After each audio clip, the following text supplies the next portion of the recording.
Hello and welcome back to the Everwind Chronicles. I am Doug, your dungeon master, and we are a group of friends and storytellers telling you a story through D&D, Dungeons and Dragons. We're going to be short Danny again. He's still out sick, so we won't have a stoic really present this session. And Easy will be joining us a little bit late as he's stuck in traffic. But with that in mind, we'll go ahead and jump back in.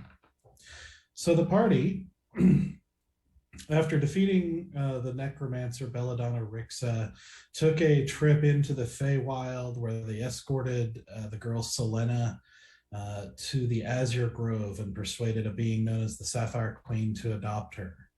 They also made various friends and enemies along the way, and then traveled back through the portal and back into the material realm and returned eventually to Eldowyn.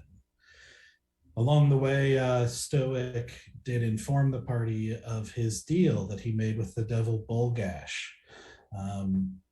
where he had already lost his soul to Bulgash, but now exchanged his service and his life service for Bulgash and forsook his god. Which various members of the party handled differently. The party then returned to Eldowyn, where they tried to sneak into the city, but were caught in the process and brought to the castle for a trial of sorts. They weren't technically under arrest, but they were summoned for a hearing where the king held something called a contest of nobles. And it was much like a trial with representatives on both sides, where both sides did their, representatives for each side of the argument did their best to argue their side of the case. During the course of that, there were a lot of the group's history in the campaign so far brought back to light for various things that they did or were accused of doing, including both negative and positive things that they did or didn't do. So raising almost as many questions as it answered, but eventually they are acquitted or exonerated, and the king rules that they are not only innocent but are heroes, and declares that the word should spread that the necromancer has been slain. And the king then pulls the party into private chambers with the high council, which is 3 different nobles and Lady Enthress, to have basically a counseling session on what should be done now about the remaining goblin presence in the nation. After that conversation, the party has mixed feelings, but eventually lands on thinking that the army is probably the best way to go, like marching the army to take care of the goblins, and with a little added help from Enthress, persuaded the king to do so. And so the king declares, very well, I will send the army forth, and we will wipe this goblin presence out. And that is where we're going to pick things up. So, as you guys, as everyone stands up and begins to exit the room, you hear Lord Greenwood kind of talking softly to the king as they walk with, Felduna kind of closely behind them. You see, Lord Dernick talking with, wow, I'm blanking on her name. Lady Verissa, as well, as you guys are walking out. Is there anything you're still wanting to say or do as you're walking?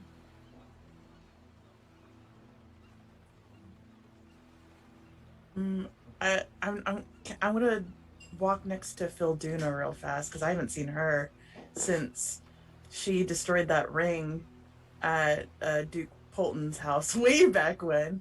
Okay. So I just want to like get like to the same like level with her. Um, So you fall back to follow behind Greenwood and the king as they're talking, and sidle up to her as she kind of walks with her head down as always. She kind of gives you a little bit of a sidelong glance, like almost nervously as you fall in beside her.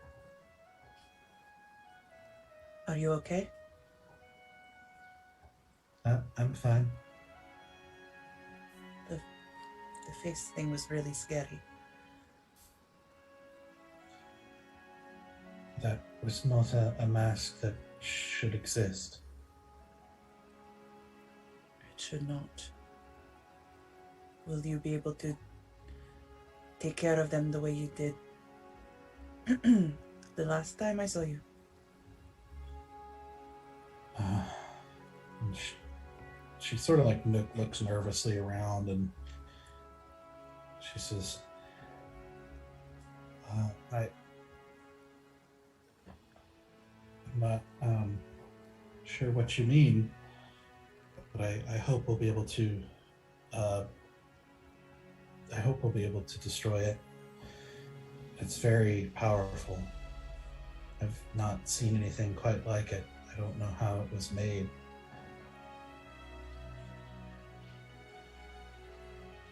Of course, my mistake. But I am glad to hear that that these will be taken care of, so that they do not hurt anyone else. Yes, it needs to be destroyed. I'm gonna try something. I'm just gonna say thank you for your time in Thieves' Cant and see if anything happens. Um, she sort of frowns at you and just says, "I'm sorry." Sorry. Thank you for your time. Yes. I'm just gonna back off a little bit. I feel like there's so many things she knows that she isn't saying. Like, can I get like a read on her at all? I mean, you can do an insight check, yeah. I will do an insight check. I will. Okay. So that is a 16 plus 1, 17. Okay. Um, she seems nervous,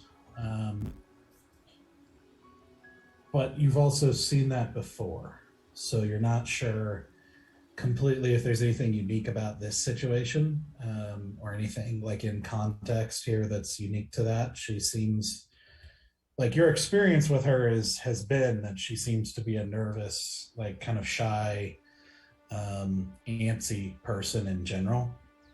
Um, even when you were alone with her, that was kind of her demeanor. So it's kind of hard to tell if there's anything related to this that's like that. But yeah, that's what you get. Want to understand this person. Okay. Um, I mean, when you talked about destroying it, you did see just a slight, like her walking, just like a little, like her back straightened just a little bit, and just a slight increase of nervousness from that conversation. Okay. What's Enthress doing? Um, well, Enthress sidles up to who. To Valen? Oh, Yep. of course. Oh boy. No. Once again, taking Valen's arm, she leans in as you talk, and she says, "Imagine my relief to see some of my favorite people get not only exonerated, but praised for the heroes that they are. I have to say, it was greatly stressful for me to hear of some of the slander being thrown about about my friends. And you should know, and you can ask anyone, I always defended you. It might not seem like much, but many lives are saved or condemned by the words of nobles. I think we are more aware of that than ever after the trial that we just experienced. And we are absolutely relieved to just have gotten through it and maintain, and not only maintain our titles, but receive, I guess, praise. It's the didn't seem like it was going to end that way, not for a while. Yes. But the gracious words of Lord Greenwood and yourself certainly helped. Well, words are what I can offer. I do what I can. Mm-hmm. But yes, most unpleasant. But and really tainted by the whole scenario. Really, they should be throwing a ball in your honor. That should be nothing but happiness. I think most of us would shy away from that anyway. Just happy to have it over. For now, at least. Well, shy or not, you're going to have to get used to those sorts of requests. There's going to be... You're famous now. You're going to be approached by a lot of people for a lot of things. And, well, you can assume most of them have somewhat selfish motives. I'm sorry to say that trust is going to have to be a scarce export in the nation of the Folly, if you know what I mean. You don't know who might be evil in the disguise of a noble figure. Yes, I think we are probably painfully aware of the possibility that some people might not be who they seem to be. She looks at, she kind of looks, leans in closely and kind of looks into your eyes a little more deeply and with a little bit of a look of concern. And she says, I can see it in your eyes. You've been through much. We have an army marching to rid the realm of goblins, and they're going to ask you for your help.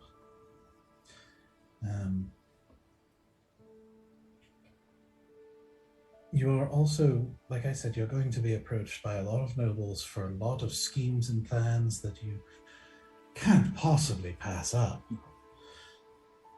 But it will help if you already have employment. Allow me to give you a reprieve.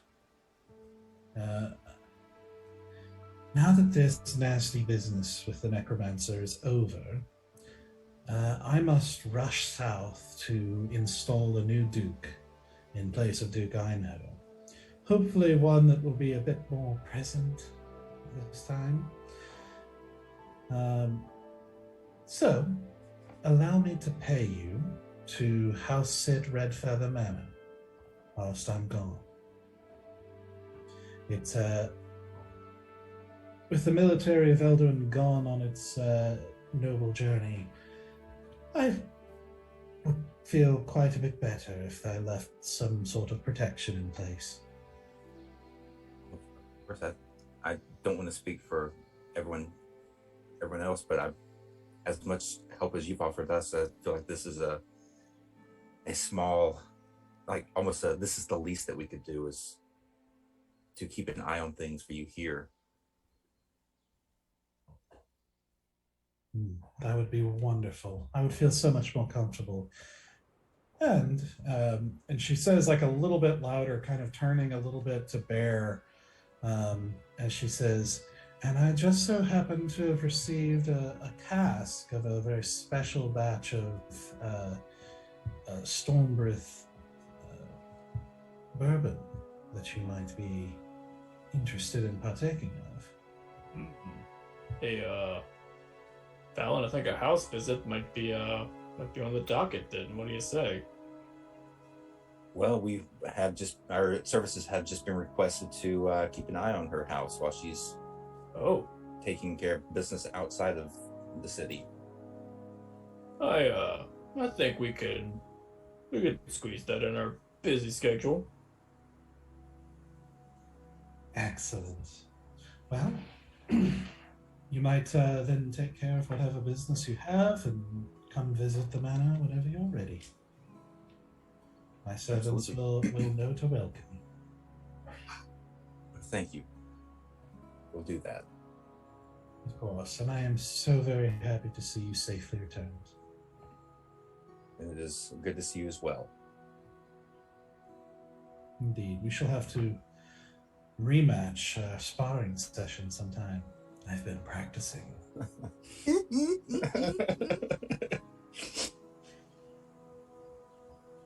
About that most time, agreeable. About that time, you guys exit the hallway back into the main throne room, into the kind of circulation of, into the loud rumble of people talking and milling about, mingling. You guys, she gives you a squeeze of the arm and then goes off to continue talking to people and everything as you guys progress. And Asura, being right behind you here, you've been hearing Greenwood and the king kind of talking in low voices, but now Greenwood says kind of a little bit louder, "Are you sure you want to do that, Your Majesty?" And the king says, "Listen, Enthress is very kind with her words, but what she's kindly not saying is that people think I'm a coward. Well, that's going to end. I will lead the army myself. I will not send men into harm that I will not put in myself." And Greenwood says, "That's going to have an impact on the court." And he says, "Well, my High Council is selected for their competence. I'm sure you can take care of things while I'm gone. But if necessary, of course, we will correspond from the field." And Greenwood kind of thinks for a second, and then he just goes, "As you wish, Your Majesty."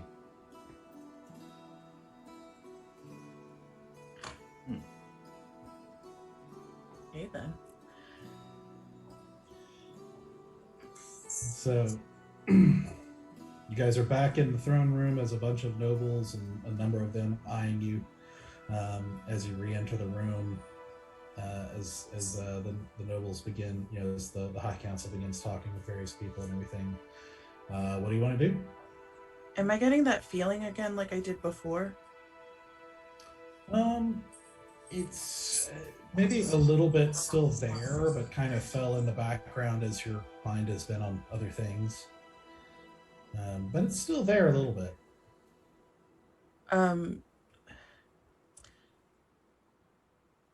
During this whole conversation, like the trial, and then now while people are kind of like having their small talks, do I notice of any voices that sound familiar based on the last dream we had?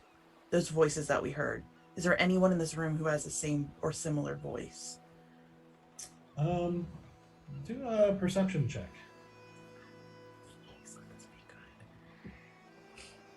good. 13 plus, what's my perception? Plus 7, so that's a 20. Okay. So you're just gonna kind of walk around the room. Just kind of listening to people talking. Okay. So you begin to walk around the room trying to listen to the different conversations and voices and things like that. And you don't hear anything that seems to quite match the voice that you heard. The accent is a little bit similar, but nobody who's speaking with that sort of the same kind of cold precision that the voice you heard in the dream did.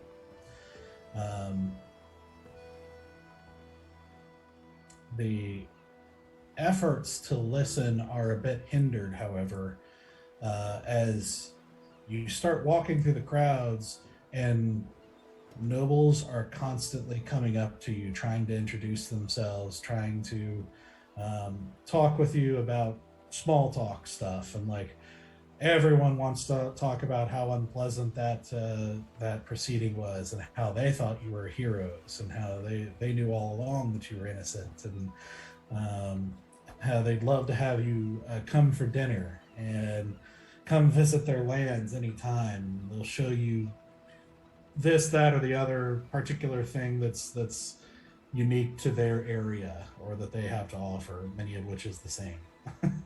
um, and so it's like you're constantly being distracted while you're trying to listen as you go, and you don't get 10 steps before you get approached again. Like Asura, like her eyes will start to, like slow, like basically like those lights that like slowly change colors, like as like the LGB, or not the LGB, the RGB, whatever it is, keep like oscillating. Like her eyes keep slowly oscillating to like the different colors of the people that are around her, and like and when she doesn't want to have a conversation anymore, she'll just start speaking in infernal, like she doesn't speak the language very well. Like she ran out of the common, like she only knows so much common. It's like to stop a conversation, so she'll just start speaking and she'll slowly start going the word, and then she'll say something in infernal to see if anyone will pick up like what word she's trying to find. But in reality, she's trying to end the conversation as fast as possible.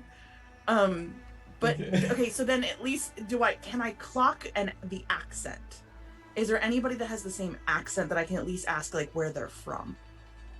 To like even just try to pinpoint like a region that this voice came from. Not exactly. I mean, it sounds it doesn't sound like lower class, if that makes sense, at least in Carandia. You're not sure, you know that accent is present in other countries, but you're not sure how it varies in other countries versus Carandia that you spent some time in now. You know that there is sometimes a little bit of difference between lower class and higher class, but then again you have people like Palessa, not alchemist, who runs the herb shop, that speaks with a little bit higher accent than you would expect a shop owner and a small shop owner to speak with. Sounds a little harder to know, but there were definitely mannerisms that this voice had that don't seem to be present in the people you're hearing. But as you do that, of course, get some confused, like polite, confused, disturbed looks. As some of them get the hint, and some of them just keep talking, not getting the hint at all, until you just walk away. Yeah, there's also I don't know if any of the guys are noticing, like Asura is super fucking anxious being in like a room full of people like this. Like the more there are bodies close to her, the like her whole body is like tense. Like it's just so tense. Like she's aware of every hand that's getting near her. Like she's being crowded by humans, and she is starting to freak out a little bit. Yeah, and there is no escaping constant attention right now. If all the guys are also being assaulted by constant attention as well. Yeah. Were you just trying to say you want to see? Well, if I were noticing, if Asura were looking anxious and everything, I would step in and try to pull her away as lightly as I could. With the constant distraction you're undergoing too, yeah. You can roll a perception check with disadvantage. Oof. We'll get to that in a second.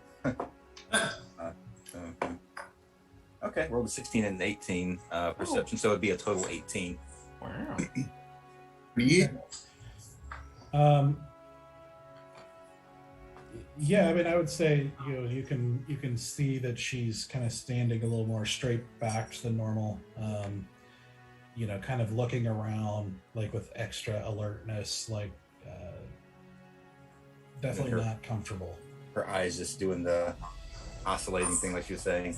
Yeah. So, probably through the crowd that I'm in the middle of, just reach for a hand. Sir, I think we're getting ready to leave now. Let's go. Mm-hmm. And so I reach out my hand. I like death grip it. Yeah. And just pull away. And thank you all for this. And we will see you all later. Bye. And pretty super awkwardly, just like leave, essentially. You imagine Easy's eating this up. Oh, I'm loving it, guys. I'm in the middle of it. Yeah. I'm asking for glasses of wine. I'm feeling great. This is fun to buy, yeah. Accepting every invitation. Yep. Yes, invitation. Like I have mage hand just constantly like thumbs up. Finger guns, all the things, Oh no! I'm gonna break that mage hand. Which many of the nobles are getting a kick out of, and kind of like.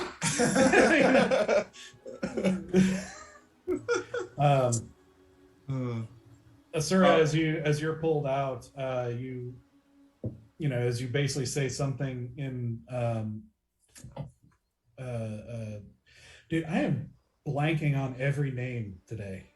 It's okay. That's okay. There's a lot of them. There is a lot. The language you said you were speaking. Infernal. Oh, okay. All right. So, as you say something in Infernal and are pulled away by Valen as he's trying to extract you, you hear to your side somebody say in Infernal, "They can be quite annoying, can't they?" I whip on whoever it was. I have not heard my mother tongue in so long. You turn and you see a relatively short, kind of middle-aged man with kind of dirty blonde hair, wearing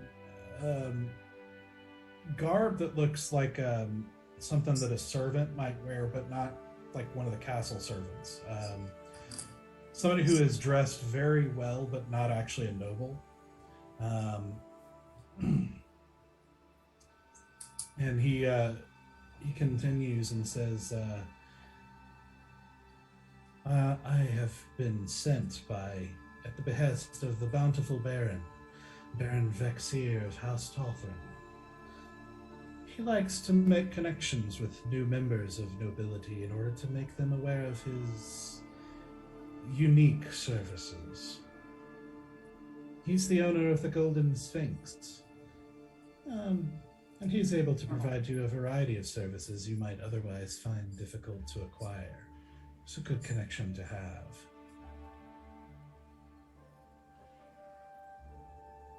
I thank you very much for the information.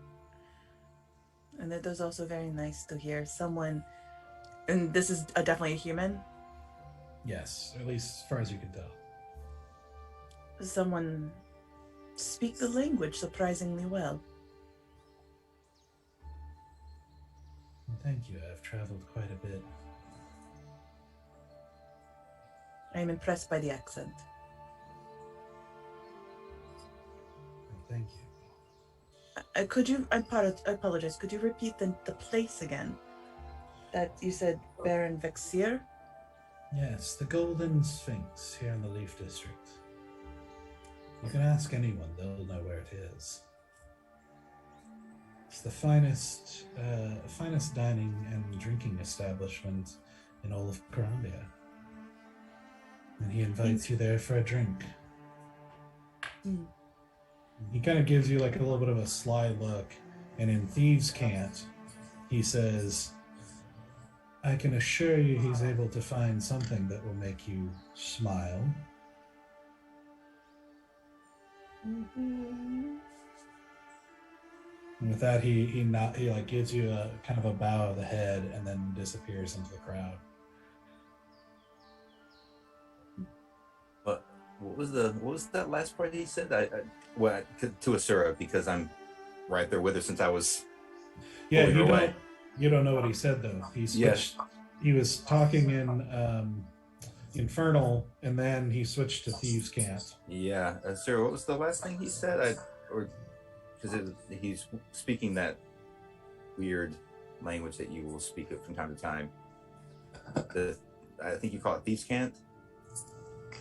Wait, do you speak Infernal? No. I'm talking about Thieves' Cant. What he said at the end. Yeah, no, but I'm saying, did you hear the other part? Okay. No. Sorry. I'm not going to refer to Infernal as a weird language. No. Thieves' Cant, because it sounds very odd the way that the words are put together and all that. We can speak more about this later. That's fair.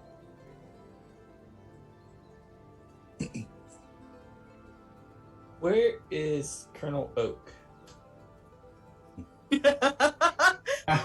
Stoic is stalking him, probably. God, I wish we had Danny or Where's that Mike. guy Stoic would just yell at him. Yeah, Stoic is just following Asura and Valid at the moment, but just kind of quiet and straight up ignoring any of the nobles trying to talk to him. The Colonel Oak is kind of gathered talking to a couple of nobles himself.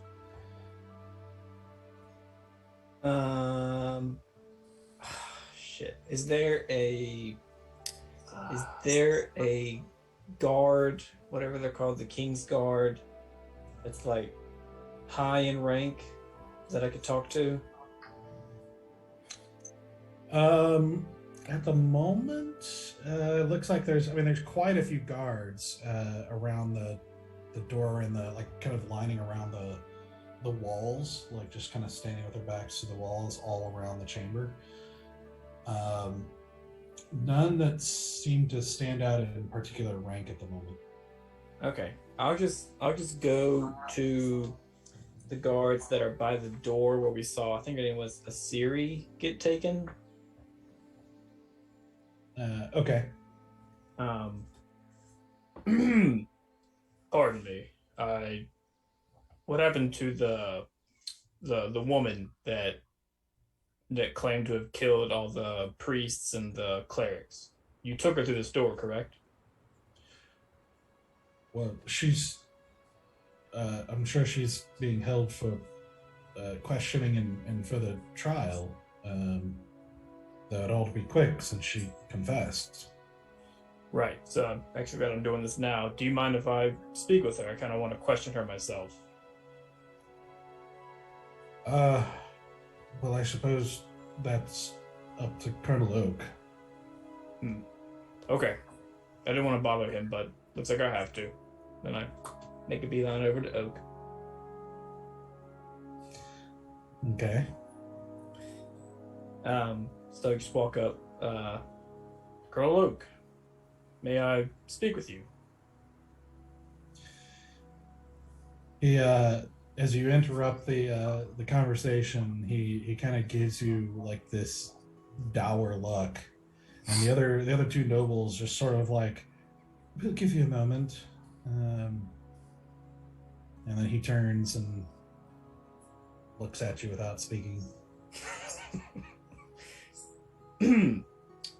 I was just wondering if I could have a chance to speak with the woman that claimed to have killed all the priests and clerics before you take her to trial. Why? Well, her killings got us in trouble, and she's also a member of a gang that we have kind of gotten rid of. Kind of want to know more about this gang. Do they still exist? Are we in the clear? What does she know? Well, according to her words yesterday, a little while ago, she says that the gang no longer exists. That's why she's angry. Yes, but she's also a criminal. Criminals do not always tell the truth. I'd like to interrogate her, see what I can find out. Oh, she will be interrogated, and I assure you we are very practiced at discovering the truth. Of that I have no doubt. But it seems communication between you and our group is a little off. So I'd like to be there myself to just see what she knows.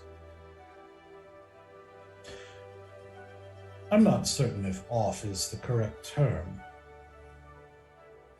You have been quite antagonistic to the city guard since you arrived in Grandia. You think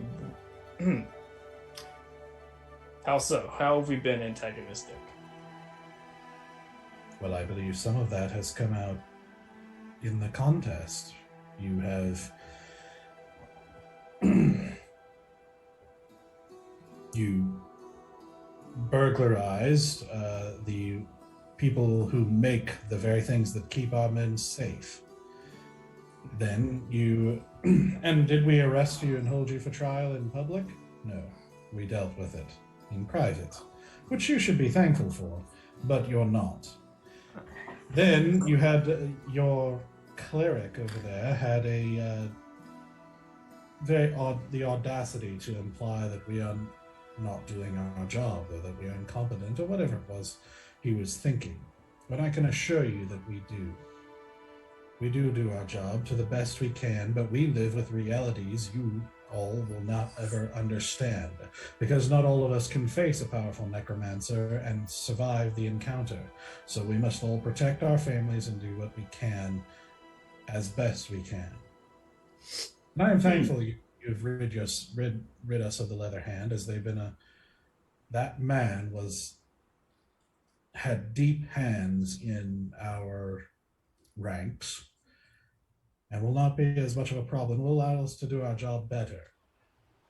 But in the process, I have lost respect for you. I also have no respect for vigilantes, those who take it upon themselves to do our job for us. You didn't report any of these people to us, or involve us in any of these operations that you took upon yourself to do, to murder and do violence in our land without our involvement. So no, I wouldn't say off is quite the right word. I see. Well, maybe the reason that our cleric friend insulted you the way he did is because we were trying to talk with you about the Leather Hand, and I don't remember what you said, but it was a version of fuck off. So we did. We took care of it ourselves. And I should thank you for beating Asura half to death? I should be grateful for this? Do you want to explain to me that again? The penalty for burglary is 5 years in prison. Do you think it is better that she's free? And again, was it really burglary when she paid for what she stole? If she paid for it, she could do so in broad daylight, the way all honorable citizens do. I'm not going to deny that Asura has her own way of doing things, but she plays fairly. You do not always. And this is what I mean. You come to me asking favors and then act in all of the ways that do not incline me to do so. You're right. I'm a little bit... This is what I'm talking about as well. I understand a partnership here is very vital. And I don't know what you want from us. We have, as you said, rid your city of the Other Hand without your help, even though we were asking you for help. We did it ourselves, and you're mad at us? As I said, I don't appreciate vigilantes. You did not take our oath. You do not know all of the players in this game. You do not know how it will affect things. You don't know how getting rid of Kotok, for example, will affect the underworld and the consequences we will all have to face because of it. How much do you know about the Smiling Men? Just that they are dangerous and Yes. very slippery. And all the more now that they have one less thing keeping them in check. I wonder what an incredibly powerful and dominant force in the underworld will look like when there's no competing force. Do you know? Honestly, I can't say I do. Exactly. You come into Carandia and do whatever you want, whenever you want, with whoever you want, and then expect everyone to just look at you like heroes. Well, now you're nobles and rich and famous, and you're going to get plenty of admirers, but some of us live in the real world. Let me be clear. I do not want to be a hero. You're right. Maybe we do come in here and do our own thing. That's fair. We want to help people. And if what you're saying is true, if we're doing more harm than good, then let us be a part of the conversation. Can we work with you to defend this city?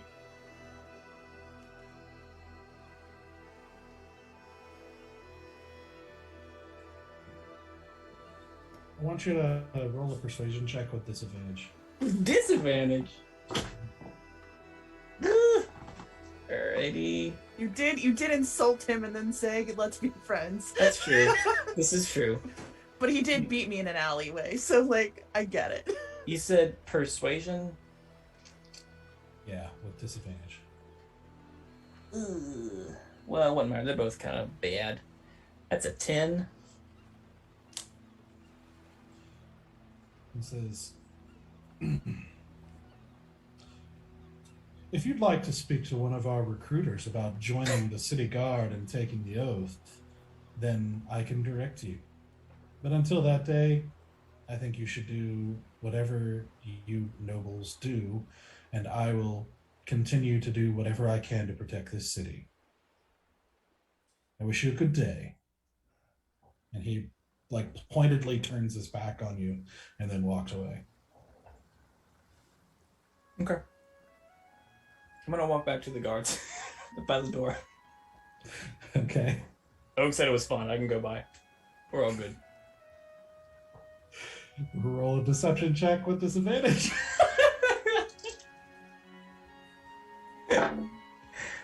It's better. 17. All right. I'll just confirm it with him, and then we'll escort you down. Okay.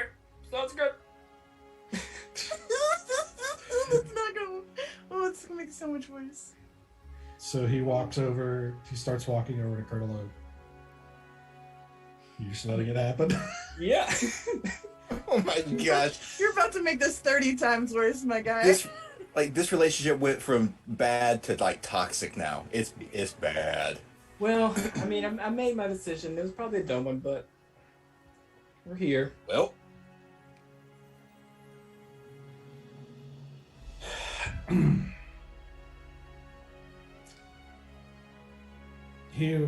If you see the guard talk to Colonel Oak, and you see Colonel Oak, like his eyes snap up to you, even darker and more angry now, as he follows the guard back over, and he says, I need you to understand something.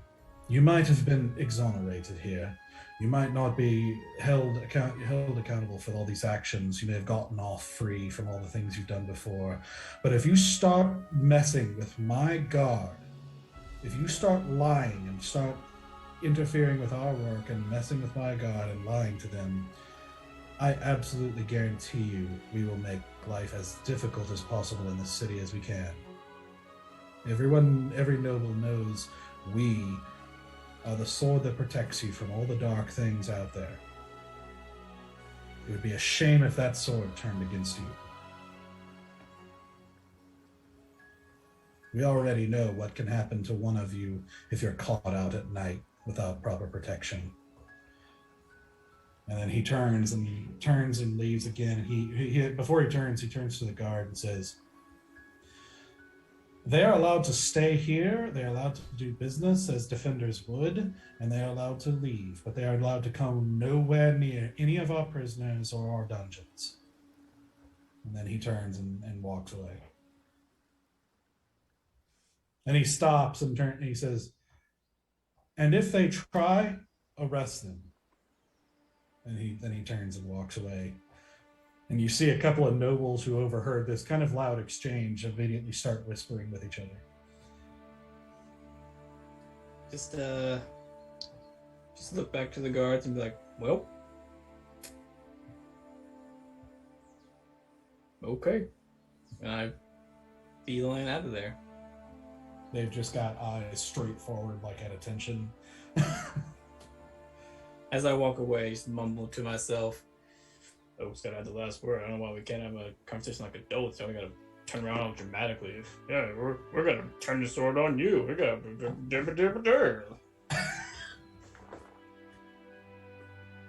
Bear is the oldest one in our party. I just want to remind everyone. Bear's like he's like 40. Yeah. I guess Goliath's age differently or mature differently. Like 40 doesn't mean 40. Listen, I live in the mountains by myself, pretty much. You're the homeschool kid. Okay, gotcha. Yeah. Hardcore homeschool kid. I mean, He's a small for the town most kid, part, okay? most of us That's were right. homeschool kids in some fashion. Yeah. Like, Oh yeah. Easy was the only one with an actual social education. That is true. That is true. Yeah. Yeah. We are a ragtag team of homeschool kids. Explains a whole lot right now. Yeah. That is true. That is true. Well, shall we away? Well, I was really just like eventually trying to find Easy and just see where he is and what he's up to at this point. Because at this point, Easy's the only one I haven't had a clock on at some point. You know, I'm still socializing, in casting, you know, minor illusion spells as well of, you know, of loud, I'd say, I don't know, I'll probably do a couple, like, almost like applause, like loud applause sounds from, like, every time I say something, this would be like a loud applause sound as on my, the audio behind it is like the applause sign. Do that a couple times. And do I meet anyone in particular that I say, that stands, any particular noble that is, I would say, magical in some way? Does anyone jump out to be that way? Magical?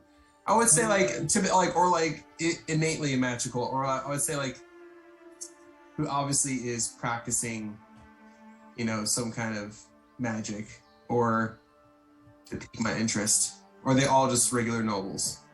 I'm looking here.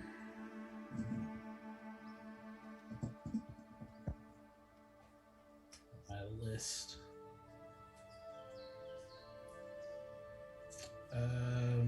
There are a couple of what looks like high-ranking paladins present. Okay. You know, paladins sometimes do magic, but sometimes don't. So Right. they may There's or may no- not. Octo is there. No evocation magic people at all? Not that you see. In fact, if you Okay. remember last time you talked, he talked about the lack of a court wizard. Right. I was just curious if they found a court wizard. So I've been replaced. Self-proclaimed replaced. All right. I'll then, if I notice the rest of the group kind of meandering away and I'm the only one left, then I'll slowly start to depart. I do a couple bows, you know, as I leave. Okay. And do a curtsy. I've done a couple curtsies. And then Okay. Yeah. So you eventually extricate yourself from the group as they continue to talk, and but seem somewhat placated by the show of entertainment that they got, Right. and eventually rejoin the group as they are making their way out of the chamber. Sounds good. Is Greenwood nearby on the way out that like we can just touch base with him real fast? Yeah, you do see Greenwood talking to a few, to a couple, like what look like they're wearing armor, but they're kind of like dress armor. You would guess they're pretty high-ranking military officials. You see him kind of talking seriously to them as you approach. Um, he says, you just hear him saying, and we need to move post haste while we can. I'll be in touch. We'll talk again soon. The two men nod their head and make their way off as Greenwood turns and sees you approaching.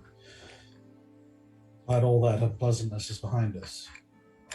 Yes. And again, thank you so much for saying yes to being our advocate. I don't remember the term. Guardian, but yes, of course. Yes. I hate to ask this after everything you have done for us, but we still have nothing but empty spaces for our homes. We have no beds, no linens, no foods. I do not wish to impose upon your place any more than we already have, but to be honest, your cook is probably the best chef that I have ever consumed any food with. And I was wondering if, at least for tonight, we could lay our heads in your home. Well, of course. Have you not spoken with the adjutant about furnishing your houses? No, we had not discussed that, nor the boons, nor anything else. I will admit I'm a little uncomfortable making a nest here. Why is that? We just seem to always be on the move, so to spend the time to furnish and make a place, a space, it seems so silly if we never are there to experience it, you know? So I have not put the time or effort into it. I can understand that.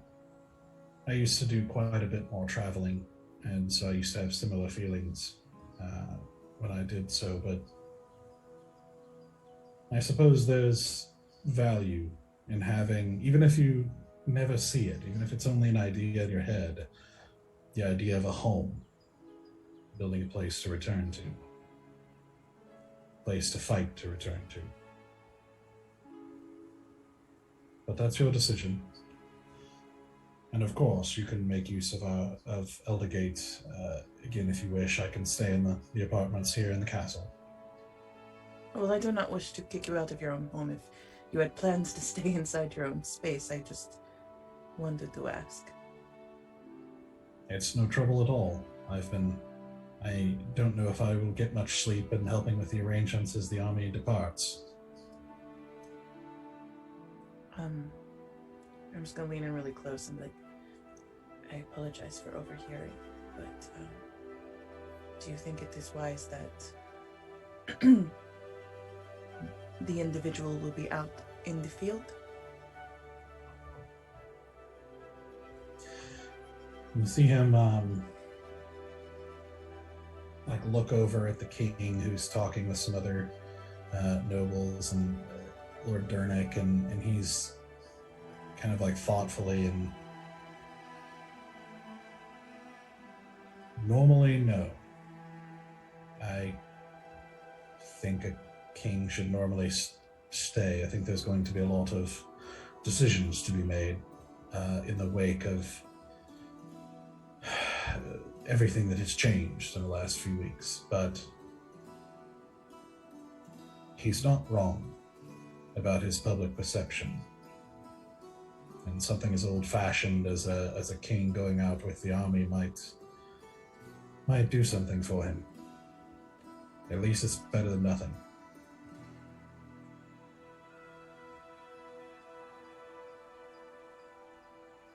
You are all adults and can make your own decisions. I just thought I would check in. If it were up to me, I would have him stay, but I don't wear the crown. Would you want to?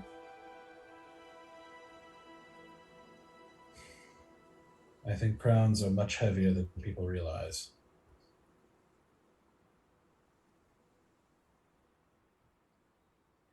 So are medallions. Indeed. We are fortunate in many ways, but there are burdens. There are particular burdens that come with these titles. Unpleasantness that's unique. But such is our lot. So we must do the best we can with what we've been given. Yes? I'm not sure I could be. Could be what? King.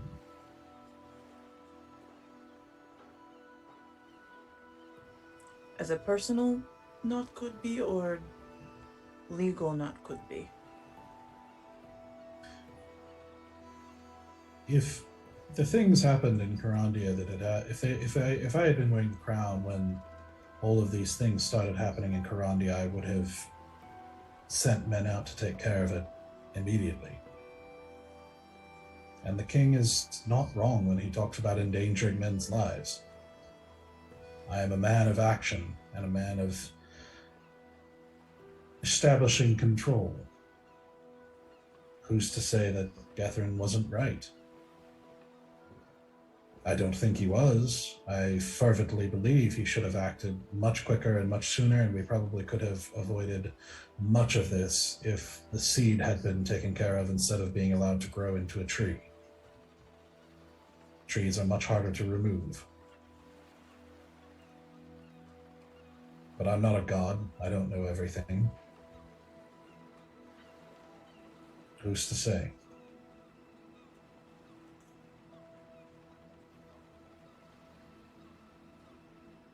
I have found it is easier to criticize action when I am not the one in it.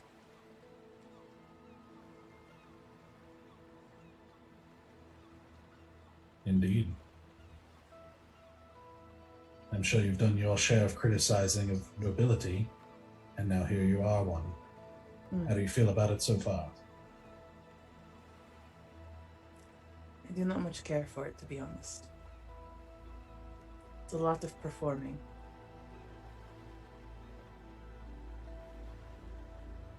Heavy. Hmm. Just like any of us. We all have our burdens. Well, I do not wish to take up yours. I know you have a lot more of conversing to do. I've had my fill of interactions for today. Thank you for allowing us to spend more time in your home. Of course.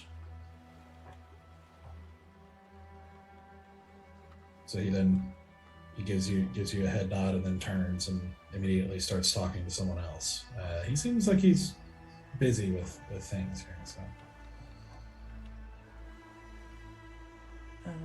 Yeah, I mean, I want to get out. Okay. And I want to get our horses stabled. I want to get like food in my belly. I want to sit down. Sir, do you mind if we take a pit stop at Arata? I could also go by myself, but if anyone wanted to come with me, I'd like to. I see. Yeah, cool. Oh, okay, me easy. We can go say hello to Arata. If you want to. I'm just saying that's where I'll be. I might stop by. I want to get our horses situated. Okay. All right. Well, easy. Wanna go say hello to Arata? Oh yeah, let's go. All right. See. Okay. As you guys are walking out of the chamber and everything, easy as you're the last to leave, the noble who played a salter, your prosecutor, so to speak, he falls in beside you and he says, I do hope that none of my duties were taken personally. I personally am glad that for the way things turned out, but it was my duty to play assaulter, and I hope that there are no hard feelings, as one might say.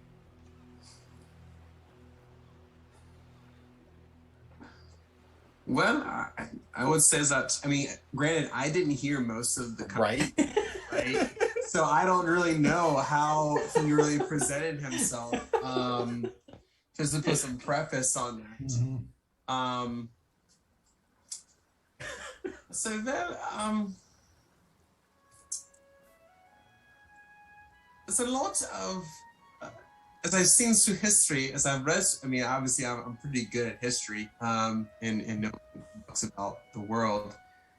A lot of men say they're doing their duty for the wrong reasons. Now, that's a decision you have to make for yourself, if that's true or not. But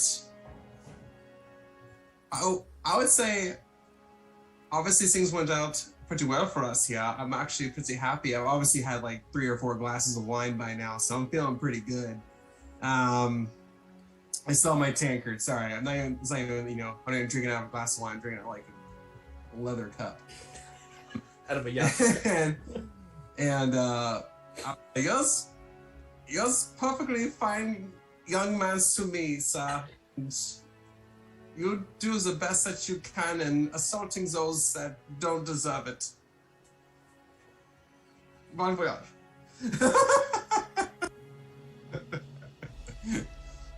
That's how easy we do it. Thank you, Defender. Please relay my words to the rest of your party as well. Good day. Good day to you, sir. Yeah. And I go and I just like slump my arm around like bear. I'm like trying to like hold myself up. Okay.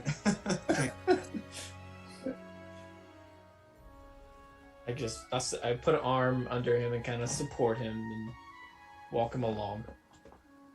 Okay. At some point, I just get next to Stoic and I just like hold his hand and give him a squeeze and just like, because he's been incredibly quiet and I know he's holding all of his like rage inside of him, that I just like give him a squeeze to like, good job, you did good, sweetie. Good job staying quiet. I know this was hard for you. Good job. They should be singing our praises. We shouldn't have had to go through all that. It's a waste of time.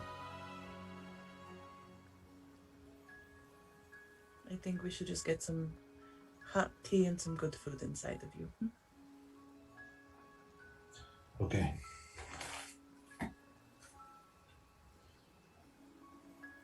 Still fairly early in the day, aren't we? Well, by this time, you're probably early afternoon. We'll say 2. Although the days are getting shorter, as winter is approaching. So it's getting darker sooner than it used to. So Yeah. Winter's approaching. It's not coming. It's avoid the copyright there. yeah. It's like the offshore ripoff. Winter is approaching. The contest of thrones. Oh no. Oh man. I didn't even realize how much Contest of Nobles sounds kind of like an off-brand.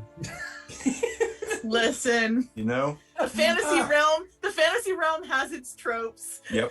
Yeah. They're there for a reason. Oh man. So you guys eventually exit the castle grounds and back into the Leaf District. What would you like to do? I want to go to Greenwood Manor to get their footman or whoever manages the horses, and like have him come with me out to the outside of the gate so we can pick up the horses. Okay. Are you going to Eldergate or are you going to Redfeather? Eldergate, because I asked Greenwood if we could spend the night at Eldergate. Because no one told me we had other options. That conversation hasn't been had yet. Was that starting Got- tonight? It was unclear. We were supposed to go by at some point and Oh. talk to her about it. She made it clear that she's rushing out to the south. So, like, right away, basically. Okay. Well, I had not been notified otherwise, so I was doing what my plan was, which was to get us all pulled together at Eldgate. But if someone wants to stop me and change the plan, you let me know. If you start making your way, I guess I would kind of assume that directionally you're heading towards Eldergame. Like, well, actually, Asura, Lady Enthress has approached us about keeping watch over her estate while she is away on business. She's offered up her place of residence. Oh, And your favorite part, it sounds like she's willing to pay for it. I do like to be paid for it, and I am very curious about her house. Although I wish you had told me before, I had basically, like, softly batted my eyes at Greenwood to get us a night over at his place, but, you know. Better late than never, I guess. Mm.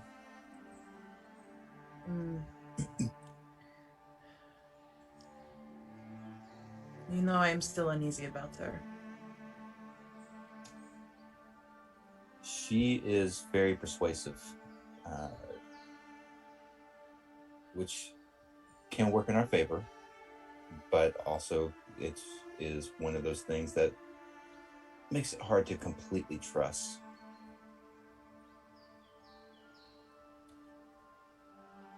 Well, I'm still going to board the horses over at Greenwood, Okay. just in case we decide that Greenwood is a better place to stay. If you think differently, then I will gladly take your horses to the house of your preference. But I don't know, I have mixed feelings about her. I understand why she did what she did inside of that courtroom. Because somebody did technically break a contract by divulging. When I look at Bear. I'm just supporting Easy. What? So I understand why she did what she did, but I don't know, I have something doesn't sit right with me. This could be an opportunity to learn a little bit more about her. And I do like money, so I will always say yes to money. But okay, well, I will at least get the horses and pull them together, and I will meet you all at Irada's. Oh, okay. Sure. I mean, I was just gonna do a quick pit stop. I guess wait for you there. My journey should not take long. I just need to get the footman to the horses, and then he can take them to the stable. And I have to cross literally through the center of town to get out of the city anyway, so. Yeah, I guess we'll wait for you at Errata's then. Okay. Alrighty, I will see you soon. I'll go to Greenwoods, get their person to get the horses. Before I go to Greenwoods, though, I'm going to loop to our townhouses and leave a note in the rose bush for Hadressa.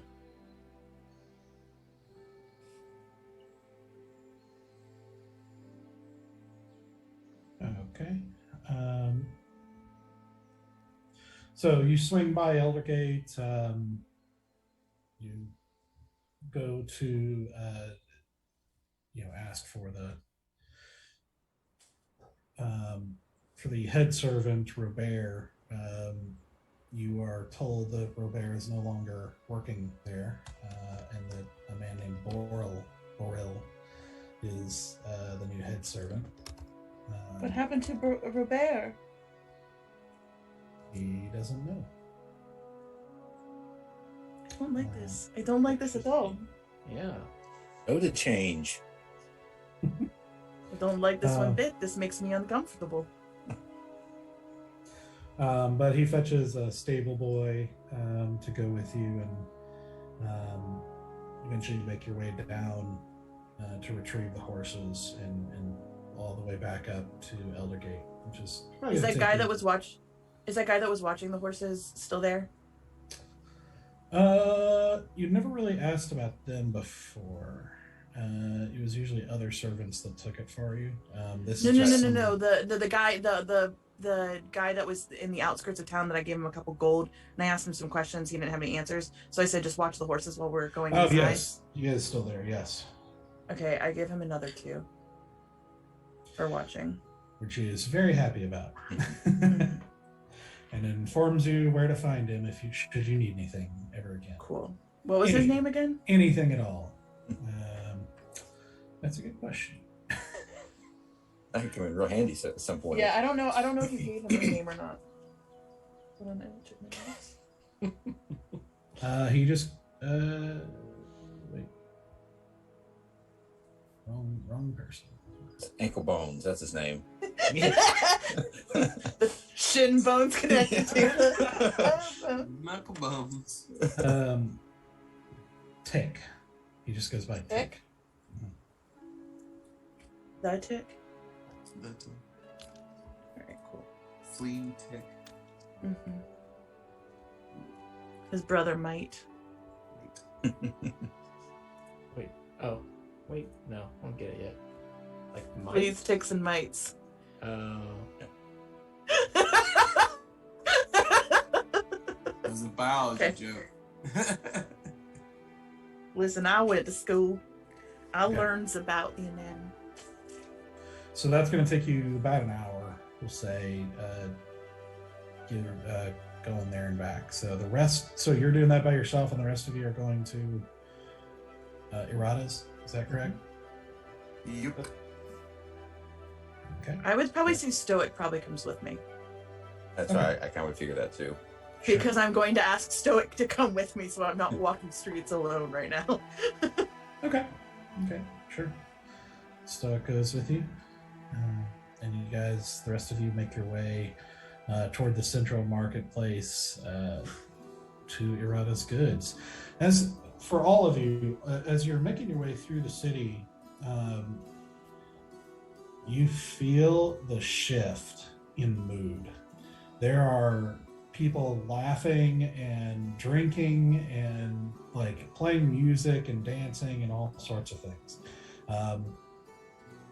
Occasionally gathering attention for yourself as you make your way through the streets, as people are, thanking you and occasionally giving you food or drinks as gifts or whatever, like more than you can carry. Word has clearly spread very quickly through the city that the necromancer has been killed. You also see quite a few soldiers like moving quickly and clearly preparing for their departure. But eventually you make your way to Irada's. You open the door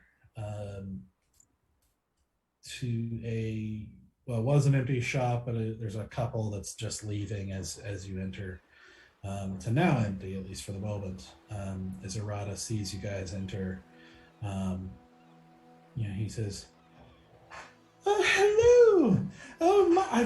We just heard the news. Well, you were quite successful then. It's most wonderful, and I'm so glad to see you safe again. So, the service you've done us all. What can I say? It's absolutely wonderful. How are you?" Mostly relieved, I believe. Good to be back and at least somewhat welcomed. I'd say something more than somewhat. The rumors among the people have been that you're a hero well before whatever happened this morning. But now word has gone out that you tracked down and slayed our necromancer problem. I think you're going to be drinking for free for a very long time. It's wunderbar. It's very good. Very good, yeah. I'm still And stumbling on Bear. I just like I take Easy, got him to an empty chair, and I was like, why don't you take a rest? We'll give you some water. You just like sit right there. No, I'm fine. I'm totally fine. I can hold very well. It's totally normal as the star elf to enjoy as many as the drinks. I want to pow out of wrist. Yeah, pow pow. I slump over. Well, might as well take advantage while you can. Reap the benefits. Indeed. Yeah, Serrata, we are, as Valen said, we are relieved to be done with that, but also I'm glad to see that you're safe as well, and that everything here is doing all right. Oh, yes. Quite unpleasant for a moment there. One of the riots was not far from here, but fortunately, I've had, I suppose, a good enough reputation. I mean, having the connections with the nobles has certainly paid off, as making their clothing has inclined me to favors.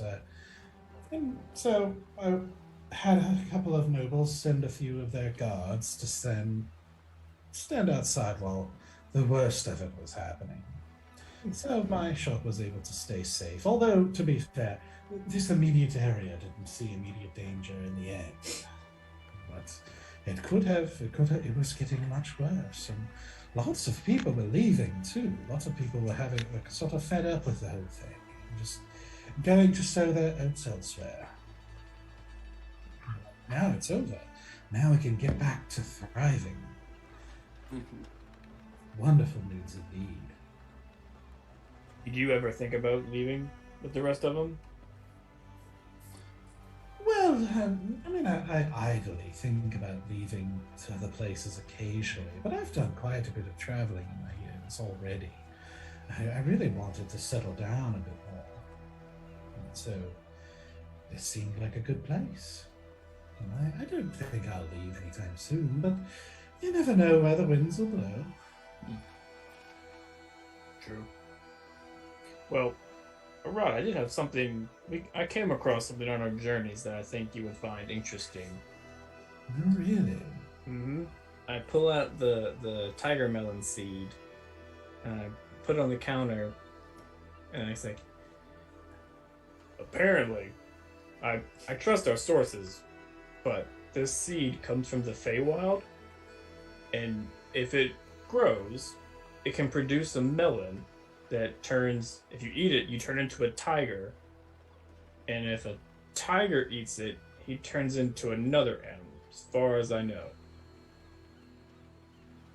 I don't know if you'd be interested in studying this, see what you can figure out with it. The Feywild, you say? That's... How did you get it? I probably shouldn't say. But I'm not, this isn't like a, pumpkin seed. This is a real magical seed. Well, it's not that I doubt you, my dear bear, or mean any insults, but I know all too well how tricky Fae can be, and so I just wonder how you know it is what it seems to be. I can see your hesitation. As far as I know, this is the real deal. I haven't planted it though. We just got back into town. I don't really know how to grow anything.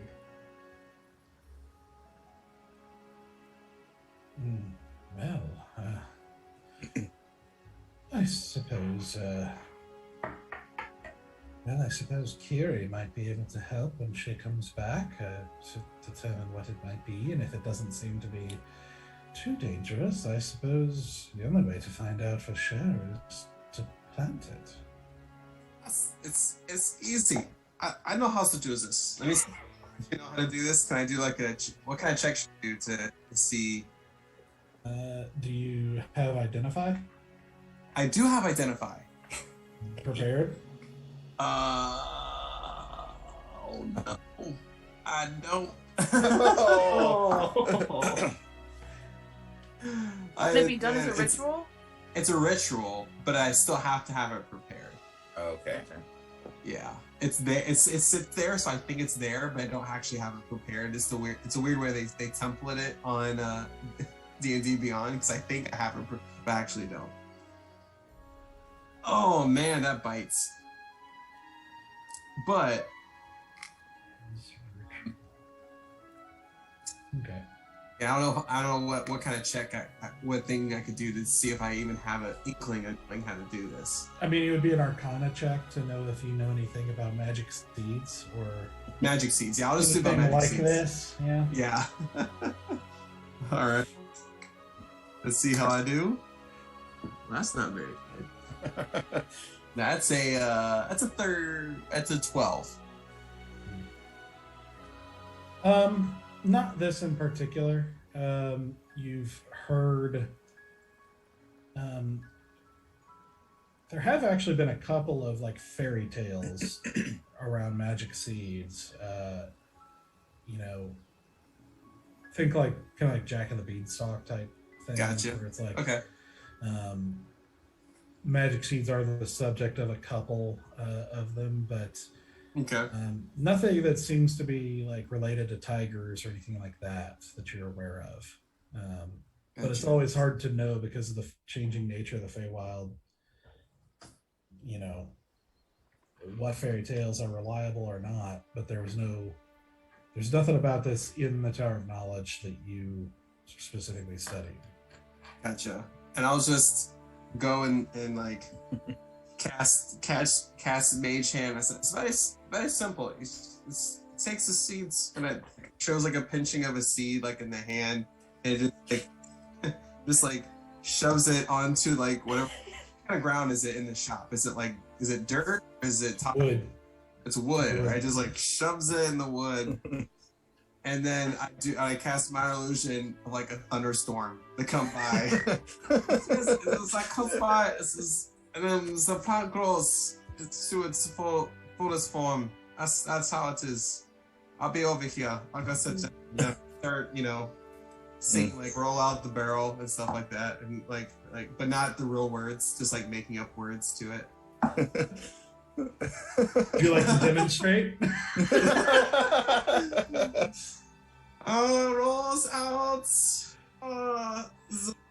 The herald. The herald's got the herald with me. The herald. Oh. It just slows in the back. Yeah, that's quite a demonstration as he leans down to pick up the seed from the ground. Yep. But he is right. I mean, once Kiri can evaluate it, we can grow it and see what happens. Well, I guess let us know what happens, and if it grows fruit, be warned. Don't eat it immediately unless you're prepared for something to happen. Just something could happen. I don't want to say what, but I don't know how magic seeds work. It probably do the same thing it did to us. Like I said, it turns into tigers. I'm just saying something could happen if you eat it. Just be ready for that. Into tigers. I told you. Yeah. Wow. Yes. What did being a tiger feel like?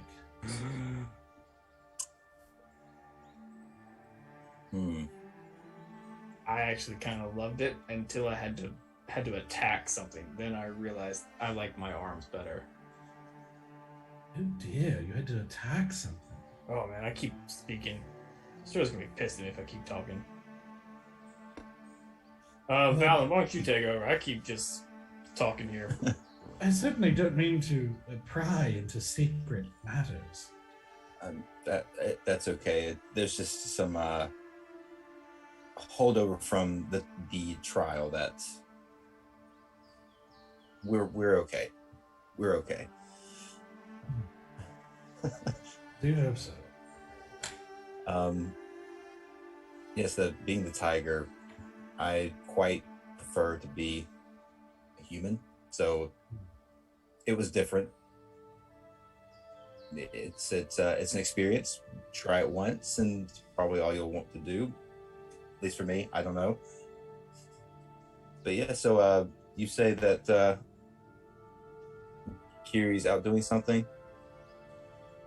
Yes, well, it was no sooner than the word got out that I received 3 different runners from noble ladies seeking dresses to be made for upcoming celebratory balls that will probably, most assuredly, happen.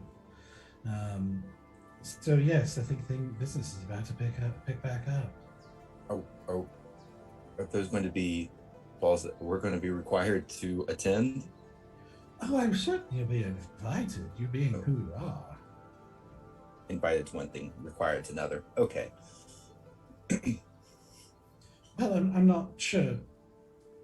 I don't know if required is really the word to be used with any of them, but there are certain advantages to attending such social events and disadvantages for not. It just depends on what you want. Learning to play the game of nobility, then. Well, you must all learn to play in the world that you enter. But if you do decide to go, I can make sure you're well dressed. We might have to have that conversation, because the last couple of times that I've tried to present myself in some kind of higher fashion, it did not go well. So we might find time to put together an outfit of some sort. And leave it to me, and I'll have you looking better than ever. Judging from what I've seen from Bear's outfit and Asura's dresses, if I'm not mistaken, yeah, you have fine craftsmanship. You've got an eye for fashion. Well, thank you. Just let me know. I'd be happy to get to work on it. I am still working on that cloak. This is the last cloak that you had ordered, and of course the other items, but I'm afraid you haven't been gone very long, only 3 or 4 days, so I haven't made much tangible progress on the other projects yet. Only been 3 days since we last saw you? Yeah, maybe 4, I'm not sure. Man, it feels like it's been like weeks. Yeah. Well, you've been through quite a lot. I can only imagine how it might have dragged on. Well, have you got any? I know that things have been a little tight. Have you got any new inventory in, or anything interesting? Well, I mean, I always have all of my, goods as best a quality as I can find. What are you looking for? I was just going to be. I'm looking back. I think we're going to wait for Asura while she takes care of some things here. So of course. Figured we would just kind of shop, hang around, look at things. Yes, by all means, take all the time you like. Always like having you around. Irada's is is it more of a general store or more of a specialized shop? Yeah, it's a little of both. Okay. So he's a general store who is also building connections to be a clothier, a designer, or a dressmaker. The tailor is the word I'm looking for. I cannot words today. Words, man. Yep. Listen, it's hard. I get it. It's hard. It happens to me a lot. Yeah, I'm just doing, giant speak right now. And so he is specializing in that, and of course, he's also wanting to get into the artificing. So that's still kind of like secret, in development, like trying to figure that out. Um, he does inform you during your conversation. The mass exodus of people from these riots does have certain opportunities now, as some have left even the country. And so I was able to acquire the shop next door to mine, and I plan on expanding it to allow further room for my tailoring business. So I think I might have to hire help pretty soon. Well, beyond Sister Kiri. That's really good news. Congratulations. That is very nice. Yes, it's working out quite nicely. Especially now, with the imminent threat gone, we can all pick up with our lives. So yeah, it's mainly a general shop with the tailor side and the secret artificing side. So, Rada, do you happen to have any musical instruments, or is that a little outside of your purview? Oh, I might have one or two hanging around here. What is there one in particular you're looking for? I have recently picked back up the violin for the first time in a very long time, and have found it rather peaceful and enjoyable. A bit therapeutic, if you will. Well, that sounds lovely. A warrior poet, aren't you? Very layered. I do have a nice flute in stock, but I do know somebody who deals with such things. If you give me about a day, I'm sure I could procure a lovely piece for you. I would very much like that. I shall get right on it. Sounds good. Beautiful, beautiful.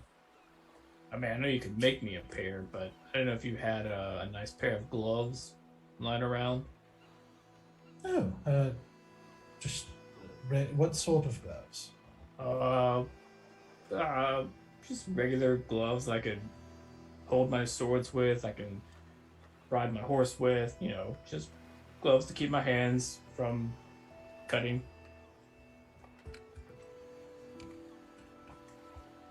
Yes, let me double check, but I believe I do. I believe if you check over. If you check over, but I want to say the third shelf down over there on the left. Third shelf on the left. He directs you to a place where you find basically they're kind of like work gloves, but they seem to be pretty well made and sturdy leather, a kind of dark gray. Are they all dark gray? There's another pair that's kind of brown, and yeah, it's basically brown and gray. It's pretty standard gloves. Okay, I'll pick up a gray pair, the biggest gray pair that I can find. Okay. They should fit. Yeah.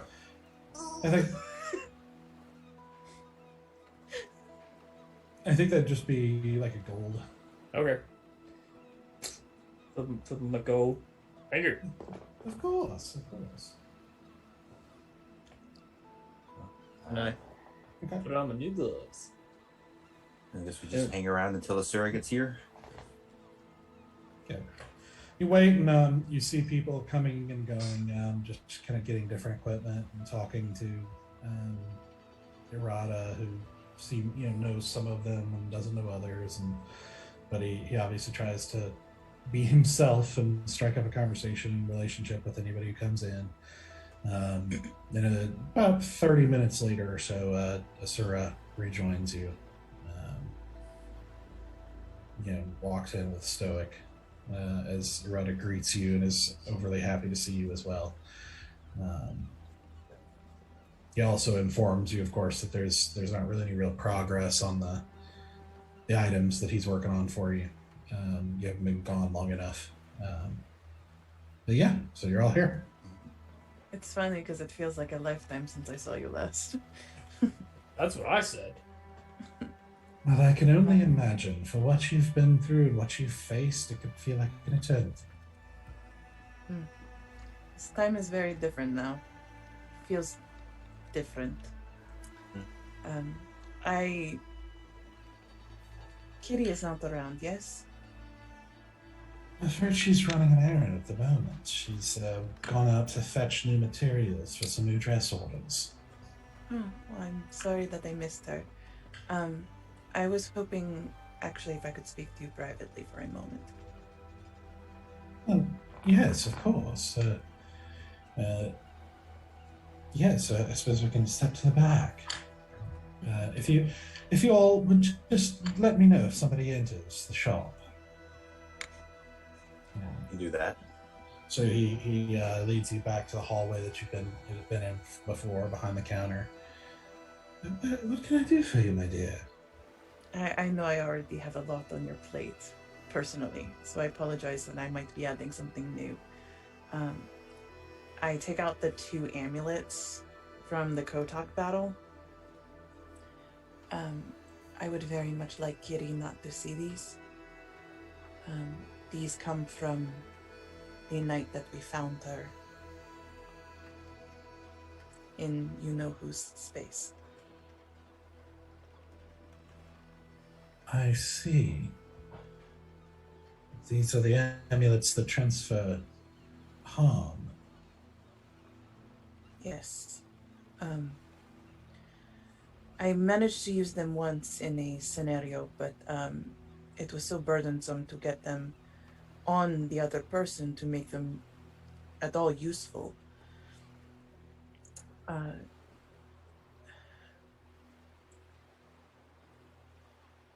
I have tasted my mortality, and I am not as resilient as the gentleman that I spend time with. And I was hoping there was a way to utilize these necklaces to develop something that could make me a little tougher. Or, if not me a little tougher, cause a little more harm if someone tries to come for me.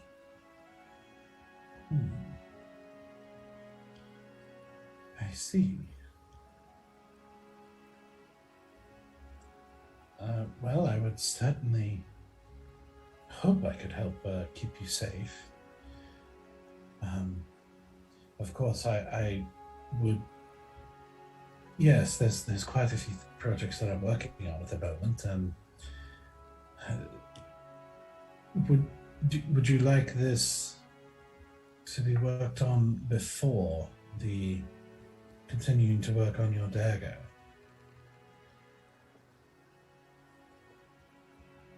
If that is okay with you, yes.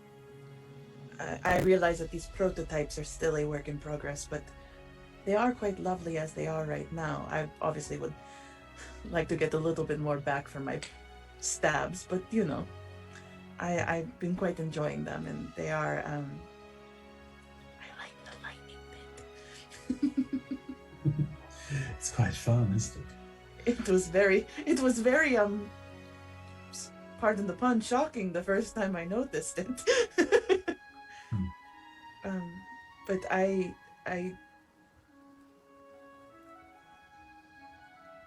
realize that we are in a moment of potential ease and relaxation, and I don't want to worry you, but I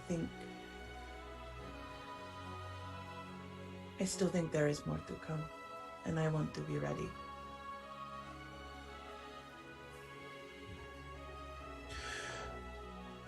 Well, I suppose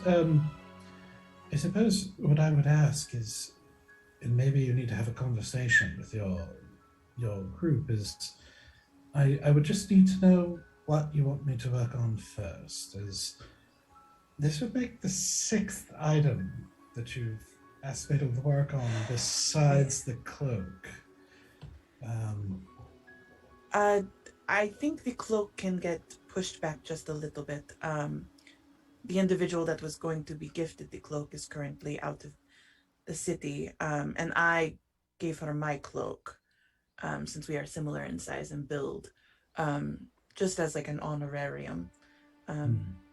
Obviously, I definitely want to be sure that she gets that gifted to her, because you make absolutely beautiful work, and I am loath to be without it, but I felt it was more appropriate that she have something on her journey. But yes, I don't want to take advantage of you any more than we already are, nor do I want to keep pushing back project after project to be endlessly in the start of a new project. I will double check with the boys. Believe me, I have no complaints about the quantity. It is all very fascinating to me, and anything you give me is more that I can learn. But it's more of just a matter of which one you want me to work on first, because I'm limited on what I can get out when, and so I will certainly do it all if I can. It will just be a matter of when and what order you'd like me to go. And so, of course, you have this. But you also have, of course, the life drain dagger. You have Stoic had requested a quiver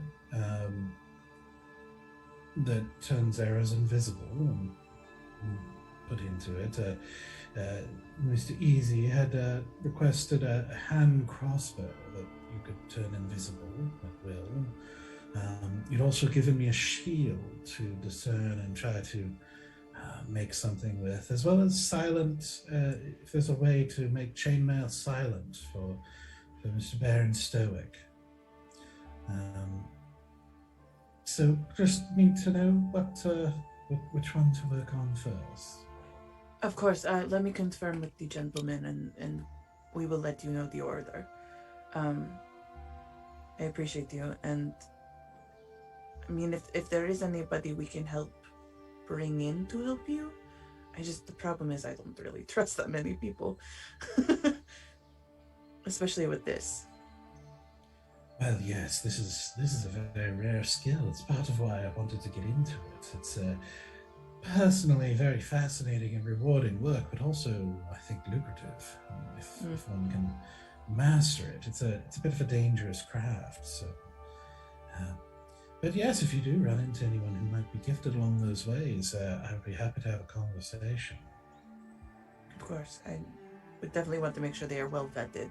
The last thing I would want is to bring someone into the circle that is of ill repute. Indeed, it is difficult in a city like this to find people who are pure in their motivations. I would certainly train Sister Kiri, but I don't think she has quite the personality required for that sort of work. She's absolutely wonderful and become a good friend, but I don't think she's cut out for artificing. It's a very particular personality type that it takes. But I suppose we should all keep our ears open. I think of yours. Indeed. I'm gonna head back out to the room with everyone else. Just be like, gentlemen, can we circle up for just a moment? Okay. Sure. We have a lot of projects in the works at the moment, and Errata just kind of wants to know in which order they happen. Well, what all is he working on? Your discovery. And then I jingle Bear's chainmail. This situation. Wait. What? What? To make this. That was for Stoic, I think. Yeah, I don't remember asking him about For that. for Bear and Stoic is what my note says. Oh, okay. But Stoic didn't ask, so then I'll just jingle the Stoic then. Yeah, I think it was Stoic the one who asked. Yeah, because I was with Stoic at the time. Yeah. We were asking for that in the crossbow. Your Cool.